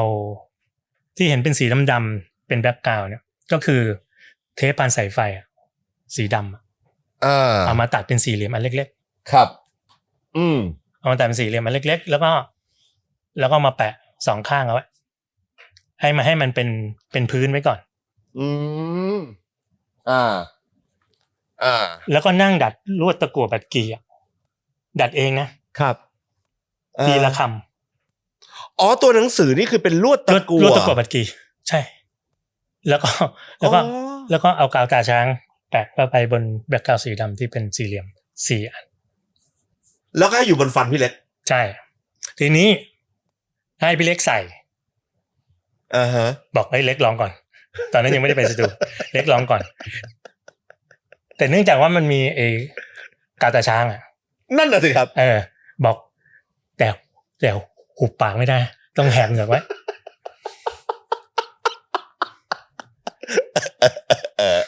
มันก็เลยออกมายิงฟันบนอย่างเงี้ยใช่แล้วก็โอเคอะไรเงี้ยแล้วก็ต้องแบบเขาเรียกอะไรเงยหน้าหน่อยเพราะว่ามันจะได้เห็นชัดๆหน่อยใช่แล้วก็ข้างในปากจะได้ไม่ไปโดนกาวกลัวมันโดนกาวตาช้างใช่เดี๋ยวหลุดมันทำยากมันโอ้โหทำอยู่ชั่วโมงทำยากเดี๋ยวมีคำถามช่างภาพมืออาชีพไปไหนแล้วล่ะพี่ที่ตอนแรกพี่นัดจะถ่ายรูปกันช่างภาพมืออาชีพเนี่ยเตรียมจะถ่ายรอมีแบบไปถ่าย4 คนเลยอะไรอย่างงี้ถ่าย4 คนถ่ายแยกถ่ายช็อตโปรไฟล์ถ่ายโคสอัพถ่ายแบบเต็มวงมีเดี๋ยวค่อยมาเลือกแต่พอเจอไอเดียนี้ปั๊บเราเตรียมอันนี้ไว้เผื่อทำอะไรได้เราไม่ได้คิดอะไรมากไม่คิดว่าจะเอามาจนถึงรูปหน้าปกด้วยซ้ำคือหมายถึงว่าวันนั้นอันเนี้ยก็สนุกคิดแล้วก็ทำไว้ไอถ่ายโปรไฟล์ก็ถ่ายด้วยใช่ครับใช่พี่พิซซ่าก็เอาทิชชู่ห่อไว้เอาทิชชู่ห่อไว้แล้วก็ถือไปที่สตูครับแล้วก็เริ่มถ่ายอันนี้ตรงช็อตที่มันเป็นโคสอัพหน้าแต่ละคนอะไรเงี้ยก็จะมีก็เลยมีตรงนี้ด้วยช็อตหนึ่งจริงๆไม่ใช่ช็อตหนึ่งก็จะมีที่ใส่ตัวเหล็กดัดฟันนี่ก็ 3-4 รูปเสร็จแล้วพอได้มาเป็นรูปแล้วครับตอนนั้นก็พอดีมีเพื่อนห้องเดียวกับพี่เล็กครับชื่อกิ๋วตอนนั้นทำงานอยู่จำไม่ได้บริษัทกากินังเป็นบริษัทที่ทำกราฟิกนี่แหละแล้วก็ตอนนั้นเป็นยุคแรกๆที่มีโปรแกรมประเภท Photoshop อันเนี้ยทีแรกก็จะให้กิ๋วเขาไปลองดูเผื่อเขามีไอเดียอะไรอย่างเงี้ยใช่ไหมก็ส่งเนกาทีฟฟิล์มไปอันแรกเลยกิ๋วก็โอเคพี่เดี๋ยวขอดิจิทัลสมัยก่อนเรียกดิจิทัลก็คือสแกนฟิล์มออกมาให้มันกลายเป็นไฟล์เนาะครับเดี๋ยวขอดิจิทัลส่งมาก่อนดิจิทัลส่งมาก็ดูช็อตดูรูปอะไรเงี้ยแล้วเขาเห็นอันนี้อันนี้น่าสนใจรูปที่เป็นเหล็กดัดฟันเนี่ยแต่ว่าถ้าจะมาทำน่าจะต้องรีทัชก่อนครับแล้วมันเป็นยุคแรกๆของการรีทัชเราจึงเห็นหน้าแบบมีความเป็นซินธิซิสเหมือนเนียนเกินจริงเกิดจากการรีทัชของ Photoshop ในยุคแรกถ้าไม่สังเกตไม่เห็นนะส่วนใหญ่เดี๋ยวจะซูมให้ดูใกล้ๆนะใช่ส่วนใหญ่จะคิดว่าเป็นแค่เหล็กดัดฟันเฉยๆใช่ไม่แล้วตอนแรกผมจริงๆผมเพิ่งรู้อันนี้จริงๆไม่ได้แบบว่าแกล้งคือเข้าใจว่าไอ้คำว่าพราวผมนึกว่าแบบทำกราฟิกใส่คือแบบเอาเหล็กลวดมาดัดใช่ โคตรมันเลยอ่ะเดี๋ยวนะแล้วถ่ายกันเป็นช็อตแล้วไม่คิดจะเอารูปแบบโปรไฟล์วงมาเปรียบเทียบแล้วเอ้ยหรือโปรไฟล์หล่อๆเราดีกว่าอะไรอย่างนี้ ไม่คิด ไม่คิดมันคือจริงๆคือจริงๆนอกจากพี่พิซซ่าเนี่ยเอาจริงๆนะวันนี้ลูกศิษย์พี่พิซซ่านี่คือน่าจะฟังแล้วแบบว่าหลายๆเรื่องน่าจะเพิ่งรู้จากอาจารย์เอาจริงคือนอกจากเราเนอะอีก3คนเนี่ยตอนนั้นคือเขาหน้าตาดีมากเลยนะพี่แจ็คเนี่ยตอนวัยรุ่นเนี่ยคือหล่อมากเลยนะครับแบบเป็นแจ๊บเพนเพชรในภาคผิวคล้ำไม่แล้วพี่แจ็คผมจะบอกแกเนี้ยบแกเนี้ยบเวลาแกเห็นไหมสังเกตได้แกแบบผมแกไม่กระดิกสักเส้นนะแกเนี้ยบแบบโอ้หล่ออ่ะใช่ก็สไตล์แบบหนุ่มสไตล์อังกฤษอ่ะบูติกอะไรอย่างเงี้ยมีความแกลมครับพี่เจก็หล่อมากใช่พี่เล็กก็โคตรเท่เจนี่ระดับหนุ่มคีโอเลยนะครับเนี่ยเป็นหนุ่มพี่เล็กนี่หล่ออยู่แล้วเป็นในแบบโฆษณาเป็นอะไรมาก่อนครับซึ่งไอช็อตแบบนั้นน่ะทำก็ได้แต่มันไม่หนุกมัน ดูดิมันหนุกจะตายแล้วมันกลายเป็นภาพจำเป็นมันไม่มีใครทำปกอัลบั้มแบบนี้เนี่ยเหตุผลว่าทำไม30 ปีมันถึงฮิตอยู่ตลอดอะไรอย่างเงี้ยส่วนหนึ่งเลยนะจริงๆนะมันทำให้คนจำได้เพราะว่าบางวงอะครับผมจะบอกคนดูว่าถ้าเกิดเป็นยุคก่อนแล้วเวลาเราพูดกลับมาเนี่ยเวลาเราพูดถึงศิลปินเราอาจจะจำได้ก็ได้เราพูดถึงเพลงก็อาจจะจำได้ก็ได้นะแต่บางทีพอเราพูดถึงแบบปกอัลบั้มหรืออัลบั้มไหนอะไรเงี้ยเราจะแบบอันไหนว่าอะไรอย่างเงี้ยแต่พอปกเหลืองๆที่ดัดฟันใช่ไหมเนี่ยมันจะมีภาพจำใช่ผมถามอีกนิดนึงได้ไหมไหนพูดถึงปก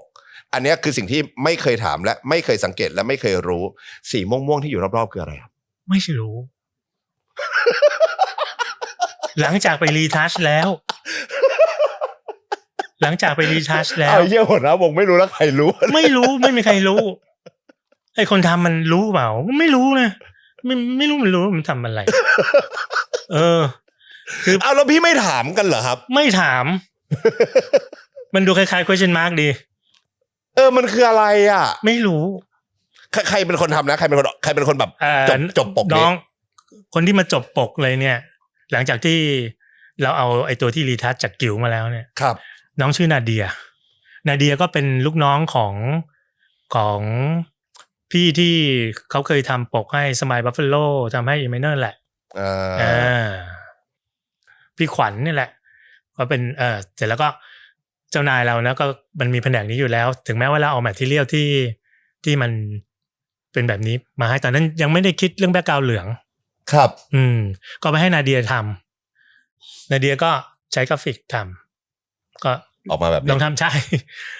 แล้วก็มาเสนอครับไม่มีใครถามมาเอาเลย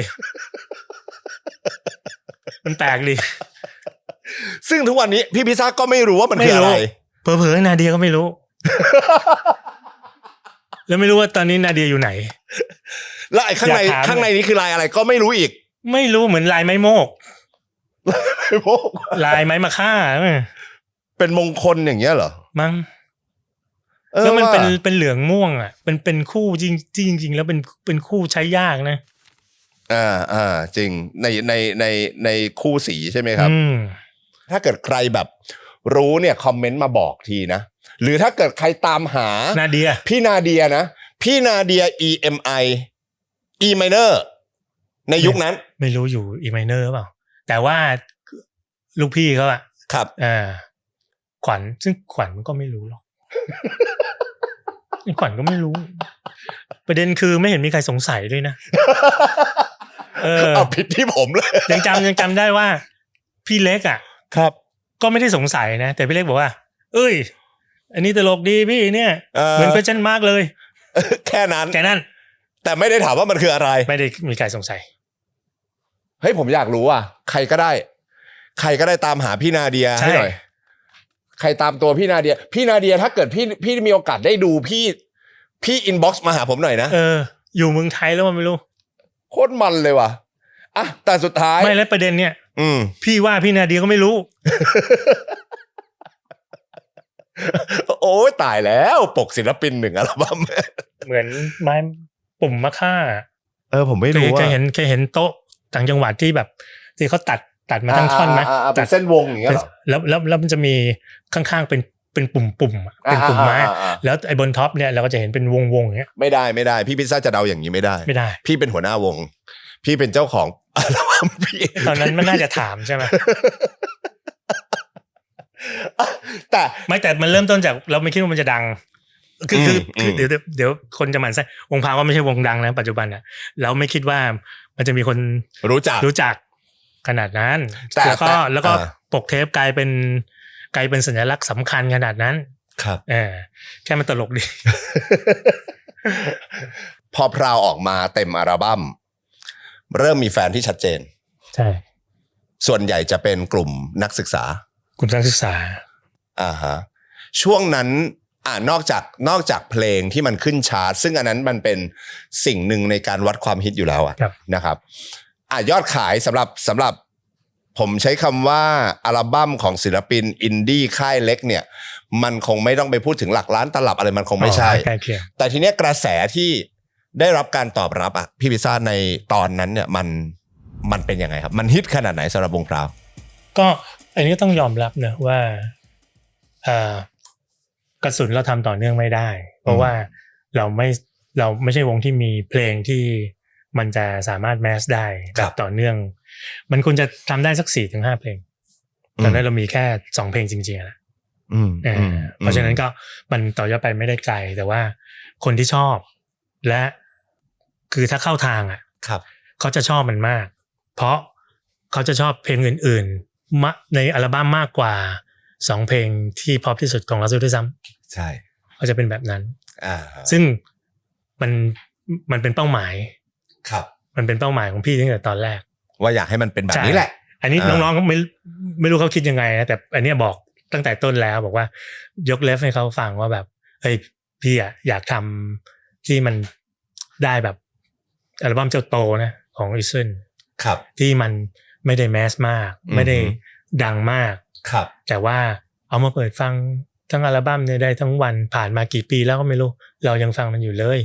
แสดงว่านี่เป็นเป้าหมายตั้งแต่แรกของพี่พิซซ่าอยู่แล้วว่าอยากให้เพลงมันไม่ใช่เพลงสิอยากให้อัลบั้มเนี้ยมัน timeless ใช่ตั้งใจเป็นแบบนั้นตั้งแต่วันที่ทำแล้วตั้งแต่วันที่เริ่มคิดจะทำแล้วซึ่งมันก็จนมาถึงวันนี้มันก็เป็นแบบนั้นจริงๆพูดอย่างนั้นก็ได้เพราะเรามีคนฟังหน้าใหม่ๆเพิ่มขึ้นครับแบบมากขึ้นทุกวันซึ่งมันแปลกมากตอนช่วงนั้นที่พออัลบั้มนี้ออกมาเป็นผมเชื่อว่าเป็นอัลบั้มสตูดิโออัลบั้มแบบนี้ครับมีคอนเสิร์ตเยอะไหมครับพี่พิซซ่าตอนนั้นเยอะที่ต้องเยอะเพราะเหมือนกับ Radiohead เข้ามาขายบัตร400 บาทคือศิลปินจะอินดี้ขนาดไหนก็ตามถ้าเราไปจัดจำหน่ายกับออนป้าอย่างเงี้ยสมมติเนาะออนป้าดิสทริบิวให้ครับเราก็อยู่ค่าย Asian Sky อย่างเงี้ยออนป้าก็ต้องหาทัวร์ให้เราไปเล่นไม่ได้ตังค์นะไปเล่นแต่ละที่ก็คือไปเล่นฟรีหมดเลยเพื่อเป็นการโปรโมทยอดขายใช่แล้วต้องไปเล่นตามโรงเรียนมัธยมตามมหาวิทยาลัยซึ่งเป็นกลุ่มเป้าหมายหลักของเราในความรู้สึกของตัวพี่พิซซ่าเองก็ได้ครับสนุกไหมครับก่อนการทัวร์วันนั้นสนุกตอนนั้นสนุกมากการได้เล่นเพลงตัวเองบนเวทีมันสนุกมากๆอยู่แล้วมันมีความสุขอยู่แล้วครับได้เล่นแล้วก็ได้เห็นคนร้องตามเพลงที่เราแต่งโอ้มันมีความสุขมากผมถามกลับไปย้อนกลับไปตั้งแต่ตอนแรกที่พี่พิซซ่าเล่าตั้งแต่ต้นเนอะพอพราวมีอัลบั้มเนี้ยวงครับเขามาแซวมาอะไรบ้างไหมครับหรือว่ามีผมอยากรู้เพราะตอนพี่รุ่งพี่พิซซ่าจะแบบโอ้ยมึงออกเทปได้กูออกได้พอพี่ออกเนี้ยพี่รุ่งว่าไงบ้างไหมครับมีจำได้ว่าลุงโรจน์บอก Sleepless บอกโอ้ย Sleepless เนี่ยมันแม้ว่ามันเป็นเพลงฝรั่งนะบอกทำนองมันไทยมึง เดี๋ยวอันนี้คือชมหรือกำลังแบบกระแทกอยู่ใช่ แต่ว่าการแซวกันตอนนั้นก็เริ่มเจอกันน้อยนะแล้วก็เขา ช่วงที่ครับทำอัลบั้มอ่ะผมจะไปหาเขาบ่อยครับที่ Gecko Music ครับแล้วก็จะไปหาบ่อยไปดูบ่อยไปนั่งเล่นไปนั่งคุยอะไรเงี้ยแต่ว่าช่วงที่เราทำอัลบั้มเนี้ยตอนนั้นลุงโรจน์เขาค่อนข้างเฟลกับวงครับเราก็คิดว่าของเราก็คงไม่ได้ต่างกันหรอกเราคิดอย่างนั้นแต่วันหนึ่งลุงโรจน์เขาฟังเพลงเพราะฉันมีเพียงเธอในรายการ Hot Wave แล้วก็โทรมาเข้าโมบิลล่าของผมฮัลโหลบอกเฮ้ยเพลงนี้มันเจ๋งว่ะ New Wave เหรอ New Wave เหรอเป็นคำชมแล้วก็สึกโอเคแสดงว่ายังตามกันอยู่ตลอดเวลาตามกันอยู่เพียงแต่ว่าไม่ค่อยได้เจอกันไม่ค่อยได้คุยเพราะว่าที่อย่างที่ Ethan Sky เองเนี่ยก็จะไม่ใช่แวดวงของคนรู้จักของลุงโรจน์โดยตรงส่วนใหญ่แม้แต่ว่าเราทำอยู่ที่ Ethan Sky เนี่ยพอตอนเย็นๆเรามักจะไปที่ Gecko Music หรือไปแถวๆเบเกอรี่มากกว่าถ้าเราจะไปฮังเอาท์ไปพูดคุยอะไรกับคนที่เราสนิทสนมอะไรเงี้ยมากกว่ามันน่าจะมาถึงสิ่งที่หลายๆคนน่าจะอยากรู้ครับในเมื่อพราวในช่วงผมใช้คำว่าถ้าเกิดใครโตมากับวงพราวน่าจะทันยุคอัลเทอร์เนทีฟรุ่งเรืองแล้วก็พราวก็กระแสดีผมเชื่อว่าดีในระดับหนึ่งเลยสำหรับวงอินดี้วงหนึ่งในบ้านเราตอนนั้นอะไรอย่างเงี้ยทำไมไม่มีอัลบั้ม2เกิดขึ้นจริงๆคิดจะมีตอนนั้นก็โอ้โหหลายจ็อบเกินก็ช่วงนั้นก็เป็นช่วงใกล้ฟองสบู่แตกนะยุคปี40แหละวงพาวนี่คือ38ครับ39แล้วก็40หลายคนก็วุ่นวายกับเรื่องการทำมาหากินอยู่อย่างพี่แจ็คเนี่ยเขาต้องดูแลตัวเองแล้วครับตอนนั้นก็ทำงานบริษัทงานก็ต้องแบบเริ่ม reduce คนเริ่มมีการ lay off แล้วก็พี่เล็กเริ่มแต่งเพลงของตัวเองอยู่ก็จะทำอัลบั้มเดี่ยวซึ่งตอนนั้นทีแรกเลยเขาก็คุยกับทาง Sony Music เอาไว้ซึ่งก็จะมีแผนงานค่อนข้างชัดเจนครับพี่พิซซ่าเองก็มีการแต่งเพลงขึ้นมาสักเพลง2เพลงอะไรเงี้ยแล้วก็พี่เล็กก็มีการแต่งเพลงสักเพลงนึงพี่เจก็แต่งอีกเพลงนึงเคยมาลองทำเดโมกันเนี่ยแต่ว่าไม่ได้ต่อเนื่องแล้วก็ตอนนั้นเริ่มมีการเจ้านายเก่านะคุณเคนนี่ที่เราเจอครั้งแรกเลยเนี่ย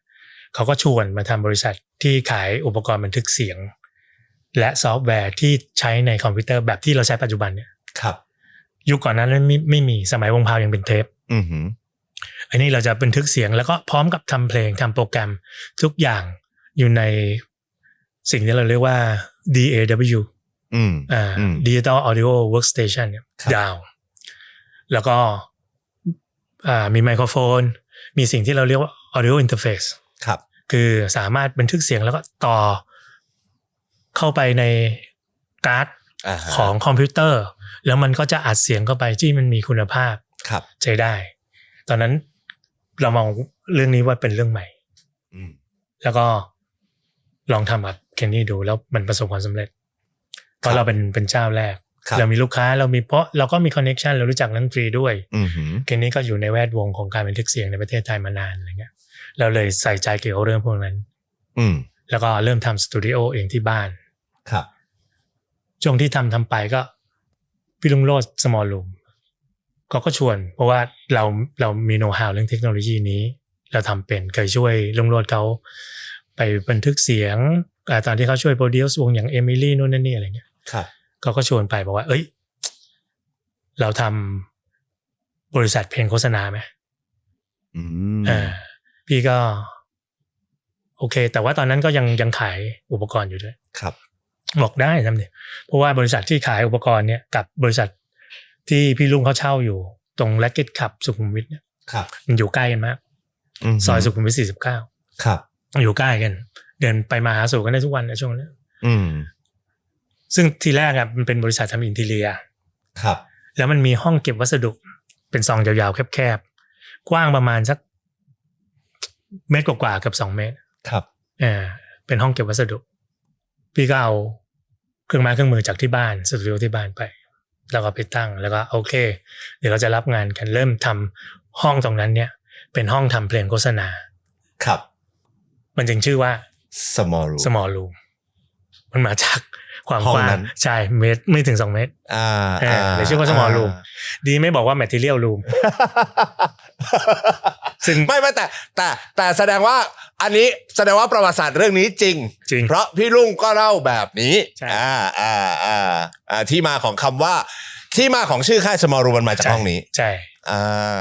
ก็ทำเป็นโฆษณาเริ่มก็มีคอนเนคชันเนาะมีวงสีเถาเธอเนี่ยเขามีผู้กำกับหลายคนครับพี่ปูนที่เป็นมือกลองก็เป็นผู้กำกับหนังโฆษณาอะไรเงี้ยก็แนะนำให้รู้จักโปรดักชันเฮาส์สมัยก่อนจะทำเพลงโฆษณาเนี่ยเราต้องทำผ่านโปรดักชันเฮาส์ครับซึ่งโปรดักชันเฮาส์เนี่ยจะรับบีฟมาจากเอเจนซี่อีกทีนึงคือคนต้นคิดคุยกับลูกค้าขายงานลูกค้าผ่านนี่อยู่ที่เอเจนซี่เริ่มมาทำเป็นโปรดักชันก็คือที่โปรดักชันเฮาส์แล้วเราอยู่อันเดอร์ของโปรดักชันอีกทีก็รู้จักบริษัทหลายๆบริษัทที่ผ่านกันมาจากเอเจนซี่นั่นแหละครับแล้วด้วยความที่เราใช้เทคโนโลยีนี้ขณะที่เบอร์ต้นๆของวงการเพลงโฆษณาเนี่ยเขายังต้องเข้าห้องอัดเพื่อบันทึกเสียงด้วยเทปและทำโปรแกรมแยกไปต่างหากไปไล่ลงเสียงทีละแท็กบนเส้นเทปมีแต่ของเราเนี่ยแหละ direct ใช่คิดได้คืนนั้นเนี่ยบันทึกเสียงอะไรเสร็จสับได้คืนนั้นครับเราจึงเร็วกว่าประหยัดขั้นตอนกว่าแล้วเราใช้ต้นทุนน้อยกว่าครับ small room ตอนนั้นก็เลยมีงานโฆษณาเริ่มเข้ามามากขึ้นเรื่อยๆเริ่มจากพี่กับพี่ลุงโลดจากนั้นก็มีพี่แจ็ควงพราวมาช่วยทำพี่เจตอนนั้นเรียนจบใหม่ๆพี่เจก็พี่ส่งไปช่วยงานคุณพ่อพี่ที่ภูเก็ตคุณพ่อเป็นผู้รับเหมาแล้วเขามีแม่บุญทำแม่ตูนหัวเขาอยู่ที่ภาคใต้อะไรเงี้ยแบบว่าพี่ทำไอ้ภูเก็ตซาฟารีใช่ไหมครับอะไรเงี้ยผมไปช่วยดูไปฝึกงานไปอะไรเงี้ยบอกไม่เป็นไรเดี๋ยวก็ให้พี่ชายเขาจ้างพี่เจก็ไปเป็นสถาปนิกอยู่จนงานที่นู่นมันหมดพี่เจก็กลับขึ้นมากรุงเทพแล้วก็โทรมาบอกว่าพี่เดี๋ยวนี้ไอ้บริษัทโฆษณาพี่เป็นไงบ้างอะไรเงี้ยผมอยากเข้าไปช่วยอะไรเงี้ยทั้งที่พี่เจก่อนหน้านี้ไม่เคยคิดจะกลับมาทำดนตรีนะแกตั้งเป้าว่าแกจะเป็นสถาปนิกเพราะพี่เจก็เป็นคนที่ทำงานด้านสถาปนิกเก่งมากคนหนึ่งนะอันนี้ก็คงเห็นแล้วมีพี่แจ็คมีพี่ลุงโรจน์อยู่ครับก็เลยเข้ามาอีกคนหนึ่งจากนั้นก็ชาวเลขสั่งทุกก็มาบริษัทมันก็เป็นรูปเป็นร่างแล้วงานโอ้โหจากเดือนละ2 ตัว 3 ตัวซึ่งเดือนละ2 ตัว 3 ตัวเพลงโฆษณายุคนั้นนะบริษัทอยู่ได้แล้วคราวนี้มันมีอาทิตย์ละตัวอาทิตย์ละ2 ตัวบางอาทิตย์มีทุกวันต้องแบ่งเป็น2 ทีมทำในห้องมาที่เรียกกับไปปนอยู่กับบริษัทอินทีเรียนั่งต้องแบ่งโซนกันแล้ว2แล้วก็เปลี่ยนผัดกันเข้าไปพรีเซนต์เจ้านี้ลูกค้าเจ้านี้มั่วไปหมดอ่ะลูกค้าโค้กซื้อเป๊ปซี่มาเสิร์ฟเขาไม่ได้หลับได้นอนโปรดักชั่นเฮาส์แบบแล้วก็ไม่รู้เขาโอ้โหเป๊ปซี่ขายเนี่ยจำได้เลยโคคาโคล่าบัดดี้อ่ะทำยังเจ๋งเลยโอ้ลูกค้าชอบมากยุคแฟตบอยสลิมอ่ะทำเป็นเครื่องเบรกบีทอ่ะครับแต่วันคุยงานสิจะไปเสิร์ฟเป๊ปซี่มันบ้าบอกคือมึนมากพี่ยิ่งมึนเพราะว่ากลางวันเลยเนี่ยพี่ส่วนใหญ่ต้องอยู่ที่บริษัทขายอุปกรณ์บันทึกเสียงเนี่ยครับแล้วก็กลางคืนก็มาทำซึ่งตอนนั้นยุคแรกๆเนี่ย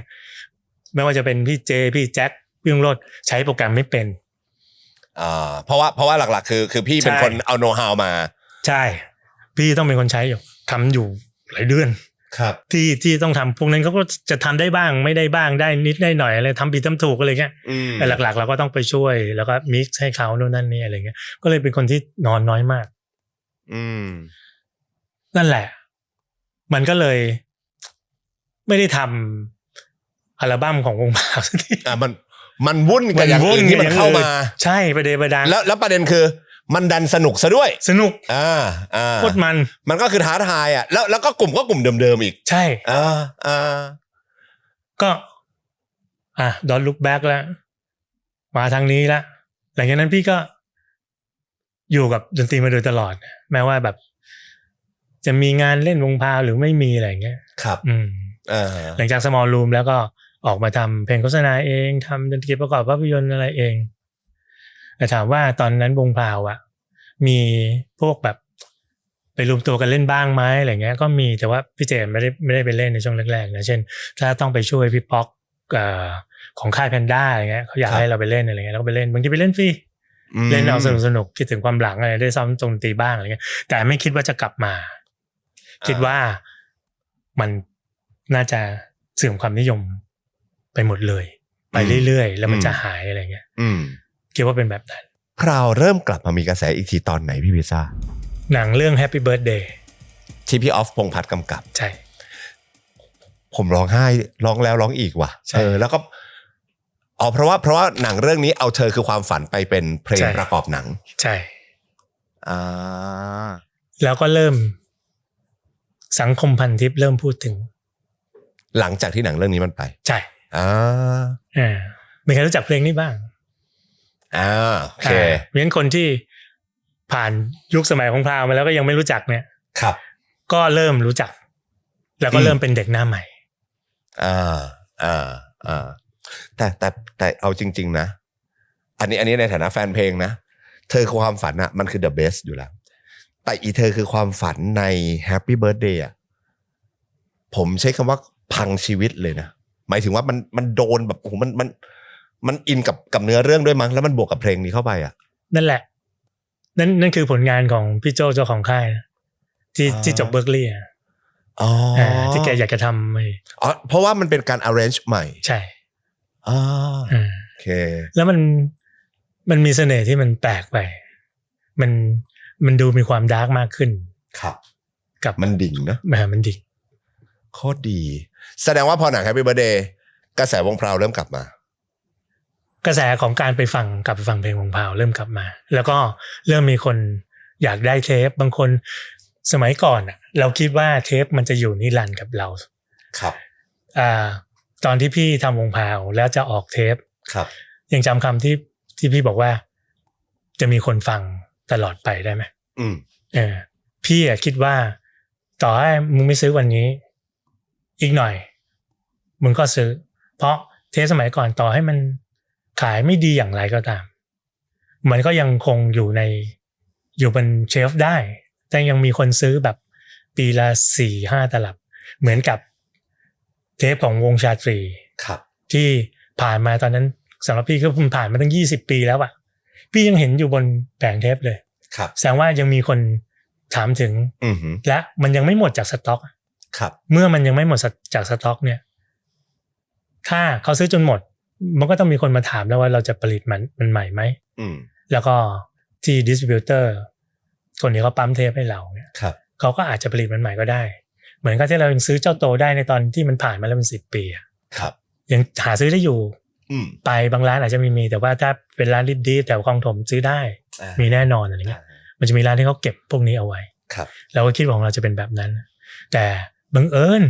พอเราผ่านยุคมิลเลนเนียมกับประเทืองและแวมไพร์ยุค MP3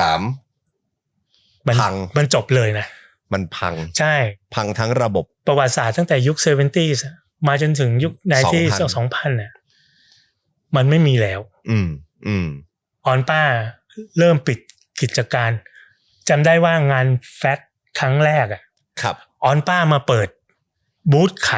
ายเทปที่เหลืออยู่เก่าๆที่เขาสต็อกแล้วก็พอจะเข้ากับธีมของแฟตยังจำได้เลยว่ายังเอาพราวที่เหลือไปขายพี่เข้าใจว่านั่นน่าจะเป็นการขายแบบขายตรงๆที่ไม่ใช่เป็นรีเซลครับครั้งสุดท้ายละเหลืออยู่ไม่กี่ม้วนในช่วงนั้นในสังคมพันทิปก็เริ่มหาเทปเพราะคนมารู้แล้วว่าต่อไปเนี้ยไม่มีการผลิตอีกแล้วไงมันจะใช่มันกลายเป็นลิมิเต็ดโดยปริยายใช่แล้วประเด็นคือไอ้ที่เราเคยคิดว่ามันจะอยู่กับเราตลอดกาลมันไม่มีจริง ถ้าหายแล้วหายเลยครับแล้วยุคนั้นใครๆก็รู้ถ้าที่บ้านคุณมีเทปแล้วแบบไอ้นี่ดูแล น่าสนใจ อืม เพื่อนคุณก็จะมายืมมัน แล้วมันก็จะหาย ของผมมันเป็นเข่งเลยพี่พิซซ่าเพื่อนแม่งขอยืมทั้งตะกร้าใช่ ยืมคืนมันไม่มีอยู่จริงและเทปคราวนี้เราหาซื้อใหม่ไม่ได้ใช่ใช่มันจะหายไปตลอดกาลแล้วซึ่งพอพูดถึงเทปอะเอาจริงๆผมไม่รู้นะว่าถ้าวันเนี้ยอันเนี้ยเท่าไหร่ไม่รู้ผมอะเคยไปเจออยู่แถวตึกแดงเมื่อแต่มันนานมากแล้วนะตั้งแต่ก่อนโควิดอะครับพี่พิซซ่าตอนนั้นอะม้วนเนี้ยผมเห็นอยู่แบบเหมือนวางแบบของมือสองอะไม่สวยเท่าอันนี้ด้วยไม่สวยแต่ผมก็เดินเข้าไปถามเล่นๆไงอันเนี้ยราคาตอนนั้นนะก่อนโควิดนะ 1,600 ขายผม 1,600 ผมไม่รู้หรอกว่ามันโอเวอร์ไพรซ์ในตอนนี้ถ้าเกิดใครบอกว่าพี่แม่งเวอร์ก็คอมเมนต์มานะแต่วันนั้นได้ราคานี้จริงๆครับแล้วผมก็ต่อรองไปเรื่อยๆจนเหลือ 1,200 แล้วสุดท้าย 1,200 ก็ผมก็แค่บอกว่าสุดยอดเลยพี่ผมมีม้วนนึงที่บ้านผมไม่ซื้อจะต่อยผมเหมือนกันไม่ผมเราก็อยากเช็คไงแล้วของเรามันใหม่ไงเราก็แบบว่าแต่มันรีเซลแรงมากนะของวงพราวอัลบั้มเนี้ยแต่พอมันกลับมาพูดถึงพอการกลับมามันกลับมาเริ่มมีคนตามหาเทปเริ่มมีคนนี่แต่ถ้าผมรู้สึกเองนะไม่รู้ถูกต้องหรือเปล่าเหมือนคนเริ่มอยากเห็นโชว์อยากเห็นเพอร์ฟอร์มของพี่พิซซ่าสักเมื่อ10 ปีที่ผ่านมาได้ไหมตั้งแต่หลังหนังเรื่อง Happy Birthday นั่นแหละก็เริ่มกลับไปโชว์เพราะว่ามีกิจกรรมของหนังโอเคเขาก็อยากให้เราไปเล่นแล้วก็มีเพลงเธอคือความฝันครับทำวงมีวงเครื่องสายนิดหน่อยอะไรเงี้ยนั่นคือ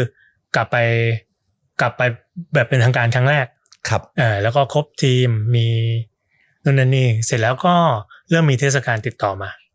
งานแฟตงาน Melody of Life หรือว่าเนี่ยอย่างพวกเด็กเทปเพราะว่าจำได้ว่าเคยมีโอกาสได้รับเชิญได้เกียรติจากพี่ๆไปนักผจญเพลงใช่ในช่วงนักผจญเพลงยุคแรกๆเลยใช่ครับโหแล้ววันนั้นแบบกรี๊ดกันมากอ่ะแบบน่าจะผมเดาเอาเองน่าจะเป็นรายการเพลงในรอบหลายปีของพี่ๆด้วยป่ะครับใช่ครับแ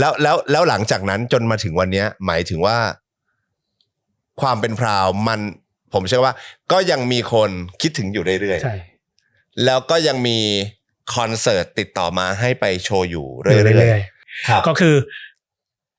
พอผ่านจากยุคมาเพื่อให้หายคิดถึงนะช่วง2010อะไรอย่างเงี้ยมันก็เริ่มเป็นกระแสพวก90ครับพอหมดจาก90คราวนี้ position ของวงเปลี่ยนคือไปอยู่ในเทศกาลหรือ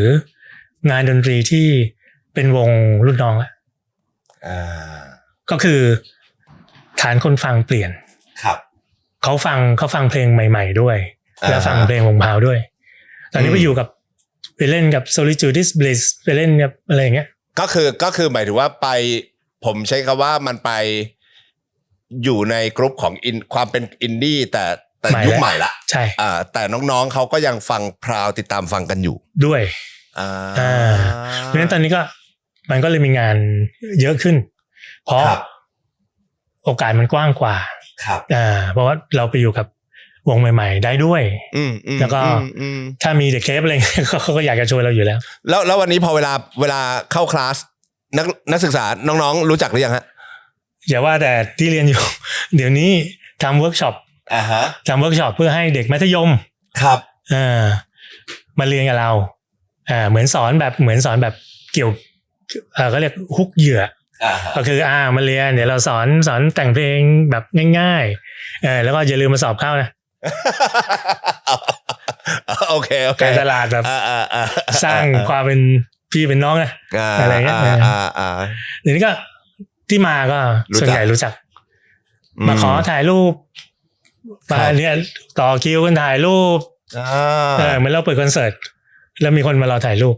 บางคนไม่ได้ชอบโดยตรงเลยนะ ไอ้นี่เด็กมัธยมปลายนะที่มาเนี่ยบอก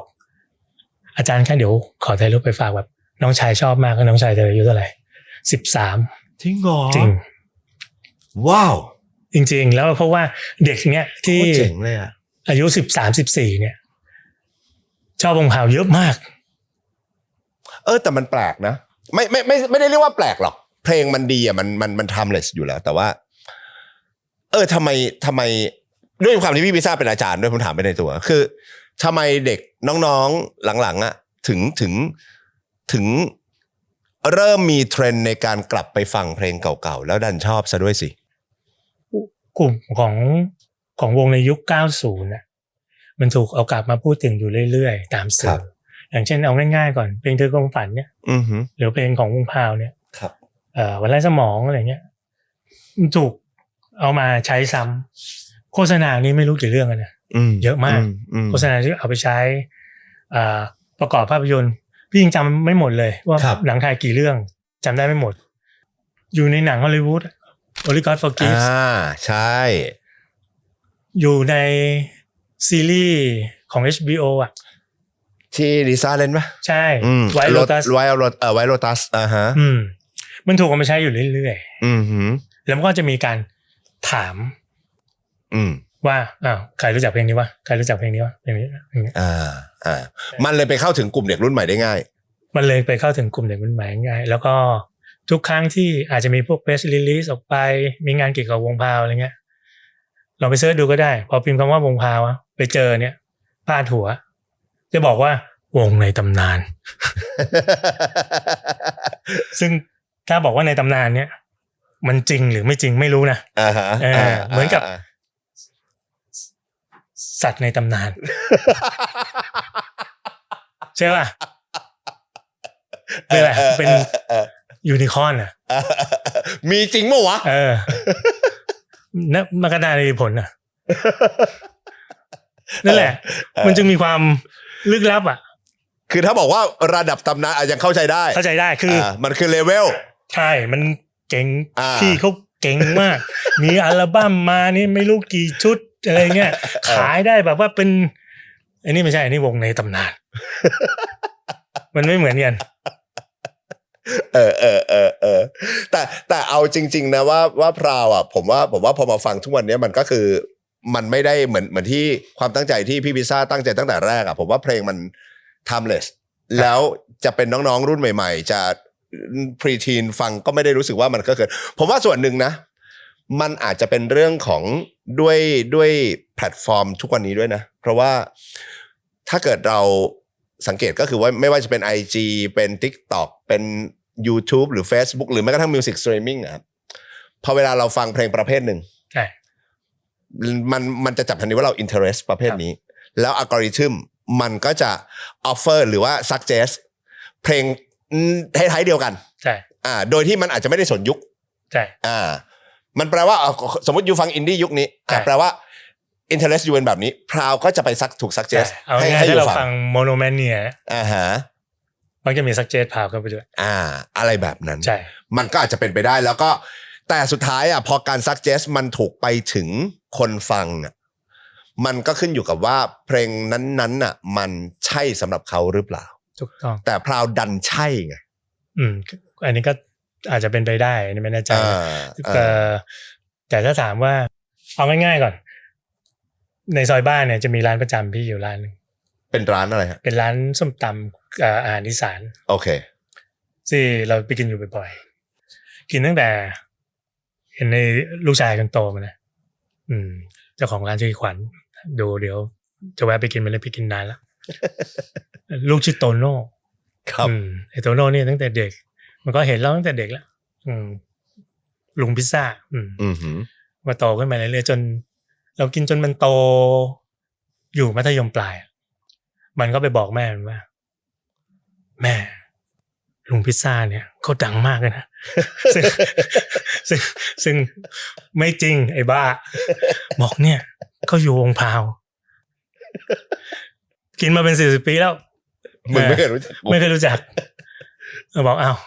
แล้วโตโน่ไปรู้ได้ไงลูกบอกเนี่ยเพื่อนพาเพื่อนมาเขามีอยู่วันหนึ่งไปนั่งกิน ไอ้โตโน่ก็พาเพื่อนเดินเข้ามาทีละคนเดินไปหลังร้านเพื่อนมันก็เหลียวมามองเราเดินกลับมาเพื่อนก็เดินออกมาเปลี่ยนเพื่อนอีกคนเดินเข้ามา แล้วก็งงอะไรวะมันเป็นอะไรกันวะคือเข้ามาดูว่าใช่คนเนี้ย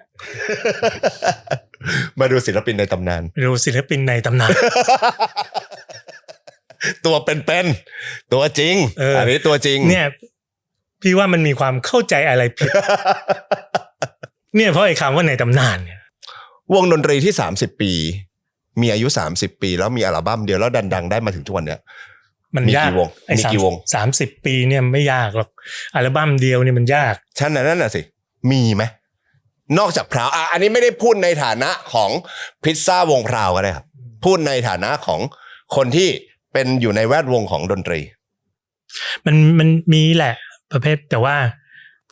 ไม่ได้กลับมาเลยอะไรอย่างเงี้ยปรากฏการณ์แบบนี้ไม่ค่อยมีพี่เห็นNursery Soundอัลบั้มเดียวป่ะยังเห็นNursery Soundมาเล่นบ้างNursery Soundน่าจะมากกว่า1น่าเหมือนจะ1มากกว่า1อัลบั้มนะครับไม่มีคอมเมนต์มาด้วยใช่แบบเนี้ยอาจจะมีวงวงตอนหลังก็พี่บอมก็มาทำเป็นไอ้กเนชาแต่มันคือการเปลี่ยนไงใช่ถูกปะล่ะใช่แต่พราวคือเนี่ยอัลบั้มเนี้ย10เพลงเนี้ยมันมีอยู่แค่เนี้ยเอาตรงๆแต่มันแบบยืนระยะมา30ปีแล้วมันก็อยู่ตลอดแล้วเนี่ยอย่างวันเนี้ยเนี่ยเดือนนึง2งาน3งานมันคือเราไม่ต้องนับจำนวนงานนะแต่หมายถึงว่ามันแปลว่ายังมีคนอยากดูอยากฟังอยาก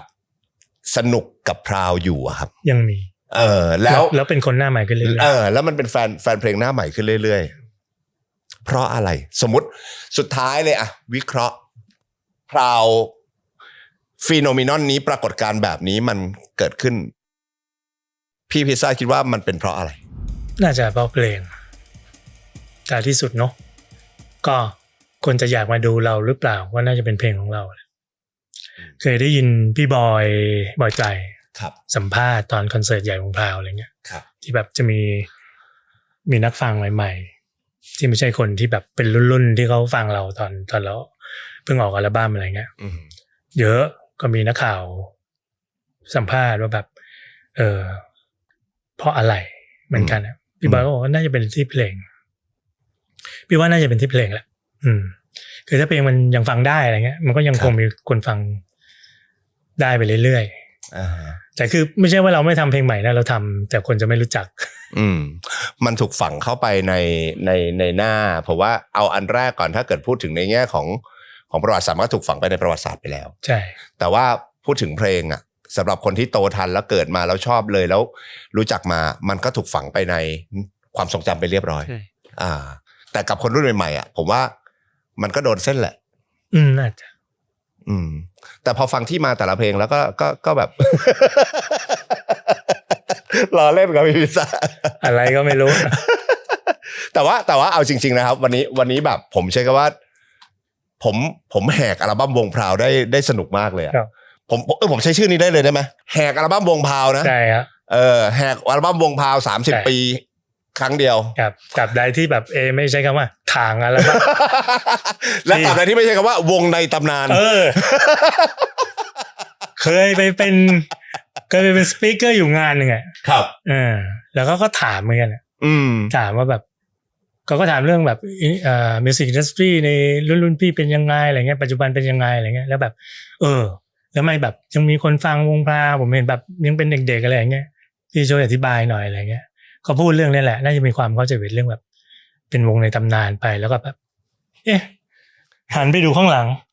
แบ็คดรอปแม่งเขียนพี่พิซซ่าวงพราววงในตำนานจริงๆต่อไปใครจะจัดคอนเสิร์ตกับวงพราวห้ามใช้คำนี้อย่าใช้คำนี้อย่าใช้ในตำนานนะมันจะหาตัวยากไม่รู้ว่ามีอยู่จริงหรือเปล่าแต่วันนี้ขอบคุณมากครับแล้วก็หลายคนน่าจะอิจฉาผมนะพี่พิซซ่าให้เสื้อมาด้วยนะครับอันนี้ปกติคือเราจะเสื้อในตำนาน เสื้อในตำนานเราจะหามันได้ที่ไหนครับพี่พิชาถามเลยไม่มีแล้วด้วยใช่ไหมปกติวงพาวทำสมมติแบบทำคอลเลกชันนี้สมัยก่อนคือทำเช่นแบบตั้งเป้าไว้ทำสัก500 ตัวสมมติแล้วก็จะขายจนหมด500 ตัวแล้วก็เปลี่ยนคอลเลกชันถ้าไม่หมดแล้วก็แจกบ้างอะไรบ้างหาเรื่องแจกทำเกมขึ้นมาในเพจอะไรเงี้ยครับต่อมาก็เปลี่ยนแล้วเราก็จะเปลี่ยนคอลเลกชันแล้วเราจะไม่กลับไปทำแบบเดิมแสดงว่าอันนี้ก็จะเป็นคอลเลกชันไม่มีสต็อกหมดแล้วเดี๋ยวนี้เนื่องจากว่าเสื้อรีเซลวงพาวมีช่วงนึงมันแพงครับเพราะเราทำจำนวนจำกัดแล้วเขารู้ว่าเราไม่กลับไปทำแบบเดิมมันผลิตซ้ำไม่ได้เขาก็จะตึกแดงเนี่ยก็จะกว้านซื้อเยอะๆครับแล้วก็เอาไปขายเพิ่มราคารีเซลก็เลยหลังๆเนี่ยใช้วิธีแบบเปิดพรีออเดอร์ยาวๆเลยให้มันจนหมดความต้องการน่ะแล้วค่อยใครอยากได้ทุกคนมึงต้องได้แต่ถ้ามันหมดคอลเลคชันนี้ก็จะจบไปแล้วก็จะจบก็ยังมีครับพี่ครับซื้อยังเลยว่าแต่ขอบคุณครับขอบคุณพี่พิซซ่านะเพราะว่าได้เสื้อมาสุดท้ายจริงๆก็ขอบพระคุณพี่พิซซ่าก่อนเลยครับที่ผมเชื่อว่าก่อนหน้านี้เคยมีโอกาสได้คุยมีโอกาสได้เจอกับพี่พิซซ่าบ้างแต่ว่าผมเชื่อว่าไม่มีวันไหนแหกวงพาวได้ขนาดนี้ละแล้วก็ถ้าตอนนี้สมาชิกวงพาว4ท่านก็ยังเป็นเหมือนเดิมถ้าปัจจุบันพี่พิซซ่าก็เป็นอาจารย์ใช่ครับนะครับอยู่ที่ศิลปากรครับคณะดุริยางค์ยังสอนอยู่ครับหลักๆสอนอะไรครับพี่ก็สอนการผลิตดนตรีเนาะของพี่จะอยู่สาขาที่เขาเรียกว่าดนตรีเชิงพาณิชย์ครับก็สอนแต่งเพลงบันทึกเสียงมิกซ์เสียงหรือว่าสอนเรื่องการตลาดของ music business ใช่ music business สอนเรื่องการทำ music campaign การทำดนตรีเพื่อเอาไปประกอบกิจกรรมทางการตลาดอื่นๆแล้วก็จะมีพี่มิศิลปะสารศาสตร์ก็จะสอนเกี่ยวกับเรื่องของการประพันธ์ดนตรีประกอบภาพยนตร์มีเนี่ยพวกเพื่อนๆน้องๆก็ไปเป็นอาจารย์หลายคนนะมีพี่บอยไตรครับพี่ก๊อฟซูเปอร์เบเกอร์เนาะครับพี่ตั้มโมโนโทนอย่างเงี้ยก็เป็นอาจารย์อยู่ปัจจุบันแล้วก็พี่เล็กกี้ซี่ก็เคยสอนครับพี่รัตแททูก็เคยสอนแล้วก็ตอนนี้มาช่วยกันเป็นอาจารย์ประจำอีกคนก็คือบิลเลมอนซุปตุนไว้ตุนเกียรตินี่ก็เคยมาสอนพี่ตุนก็มาสอนด้วยใช่เจษฎาหันช่อที่แต่งเพลงหัวใจกระดาษก็เคยมาสอนอยู่นานฮอกสไตลินันเซนก็มาสอนซึ่งตอนนี้ถ้าพี่พิซซ่าก็จะเป็นอาจารย์อยู่ที่ศิลปากรใช่พี่เจก็ยังเป็นผู้บริหารและยังเป็นศิลปินอยู่ที่ Small Room ใช่ยังทำเพลงโฆษณายังทำอะไรพวกนี้ด้วยพี่เล็กเนี่ยก็ยังเล่นดนตรีใช่ก็มีทั้งงานที่เป็นงานเดี่ยวแล้วก็งานวงของพราวใช่แล้วก็พี่แจ็คล่ะครับพี่แจ็คก็ตอนนี้ก็ประกอบธุรกิจส่วนตัวหลายอย่างแล้วก็ทำเรื่องเกี่ยวกับเรื่องของเสื้อผ้าด้วยอะไรพวกนี้ด้วยครับแล้วก็ที่สำคัญก็คือแต่ทั้ง4ท่านเนี่ยก็จะมีผมใช้คำว่ามีงานประจำมีงานหลักที่ตัวเองต้องรับผิดชอบแต่เมื่อไหร่ก็ตามที่คุณอยากเจอพราวเขาจะมารวมตัวใช่เดี๋ยวนี้ก็บริหารจัดการกันเป็นเรื่องเป็นราวแล้วอย่างสมัยก่อนก็รับงานมั่วซั่วเดี๋ยวนี้ผู้จัดการดุครับ แสดงว่าตอนนี้ก็คือหมายถึงว่าถ้ามีใครอยากจะขอคิวพี่พราวไปโชว์ก็คือขอคิวได้เลยแล้วเป็นเรื่องเป็นราวแล้วก็ถามคิวกันดูถามเรทโน่นนี่นั่นกันเอาเองใช่ก็จะมีเรทการ์ดชัดเจนโอเคก็เมื่อไหร่ก็ตามครับที่คุณอยากเจอพราวคุณจะได้เจอใช่ครับแล้วก็เป็นเมื่อไหร่ที่พี่เขาพร้อมเขาก็จะไปโชว์ไปสนุกให้ฟังใช่ติดตามได้ที่เพจวงพราวอยากคุยอะไรกับแฟนเพลงหน่อยไหมได้จริงๆก็แบบปกติคือผมมันไม่มีนะแต่ผมรู้สึกว่าอันนี้สเปเชียลจริงว่ะแต่ยิ่งกว่าปกติคือไม่เห็นมีซีนเปิดหัวเลยนั่งคุยกันพี่ก็นึกว่าคุยกันเล่นๆคุยยาวเลยเหรอยาวเลยครับโอ้แม่เจ้าก็อันแรกเลยต้องขอบคุณเนาะขอบคุณคนที่ตามเรามาตั้งแต่แรกนะแบบ first love ของเราอะไรเงี้ยนานๆที่ก็จะได้เห็นจะเป็นคอนเสิร์ตใหญ่จริงๆนะครับแต่ทีนี้ตามเทศกาลพวกนี้ไม่ออกจากบ้านแล้ว เขาเหนื่อยเกินไปเขาไม่ไปงานแคทเขาไม่ไปงานที่เราไปเล่นที่ร้านเขาไม่ไปงานที่จัดที่ไลฟ์เฮาส์แล้วมันพลุกพล่านเกินกว่าคนพวกนี้จะนั่นได้เขาไปดูพี่ปอมพี่โต๊ะดีกว่าได้นั่ง มีที่นั่งดีๆอะไรเงี้ยอย่างนั้นนะพวกแฟนๆรุ่นนั้นเราก็คงไม่ค่อยได้เจอแล้วเนาะพวกกลางเก่ากลางใหม่ก็ขอบคุณที่ยังเห็นตามเทศกาลพวกแคทก็ยังมีแฟนเพลงที่เป็น Gen Y ปลาย Gen Y ครับแต่เดี๋ยวนี้ปัจจุบันก็จะเจอ Gen X แล้วก็เริ่มจะมีพวกกลุ่มที่เป็น Alpha โอ้อันนี้เรียกว่าลุงต้องขอบคุณมากๆเพราะเป็นลุงมันจริงๆมีบางคนเป็นเพื่อนอาจารย์เราอะครับเป็นรุ่นพี่นะที่ศิลปากรแล้วก็เขาก็ไปส่งรถไปโรงเรียนอย่างเงี้ยเอาลูกไปส่งที่โรงเรียนลูกก็เปิดเพลงฟังก็แชร์ฟังอะไรเงี้ยแล้วพ่อก็ถามนี่วงอะไรลูกก็บอกว่าวงพราวคือพ่อนี่ไม่รู้จักแต่รู้ว่าผมอะอยู่วงพราวแต่พ่อไม่รู้จักเพลงหรอกเพราะเพิ่งจะมารู้จักกันตอนที่สอนโอเคลูกบอกเนี่ยวงพราวบอกเอาเลยโอ้ยวงพราวนี่พ่อเนี่ยซีก็เลย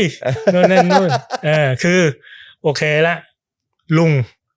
นะลุงก็ต้องขอบคุณหลานๆทุกคนนะที่สนใจแล้วก็คือสนใจมากจริงคือมาดูมาแล้วเดี๋ยวนี้คนที่ร้องเพลงวงพราวได้เกือบทุกเพลงอ่ะคือคน Gen Z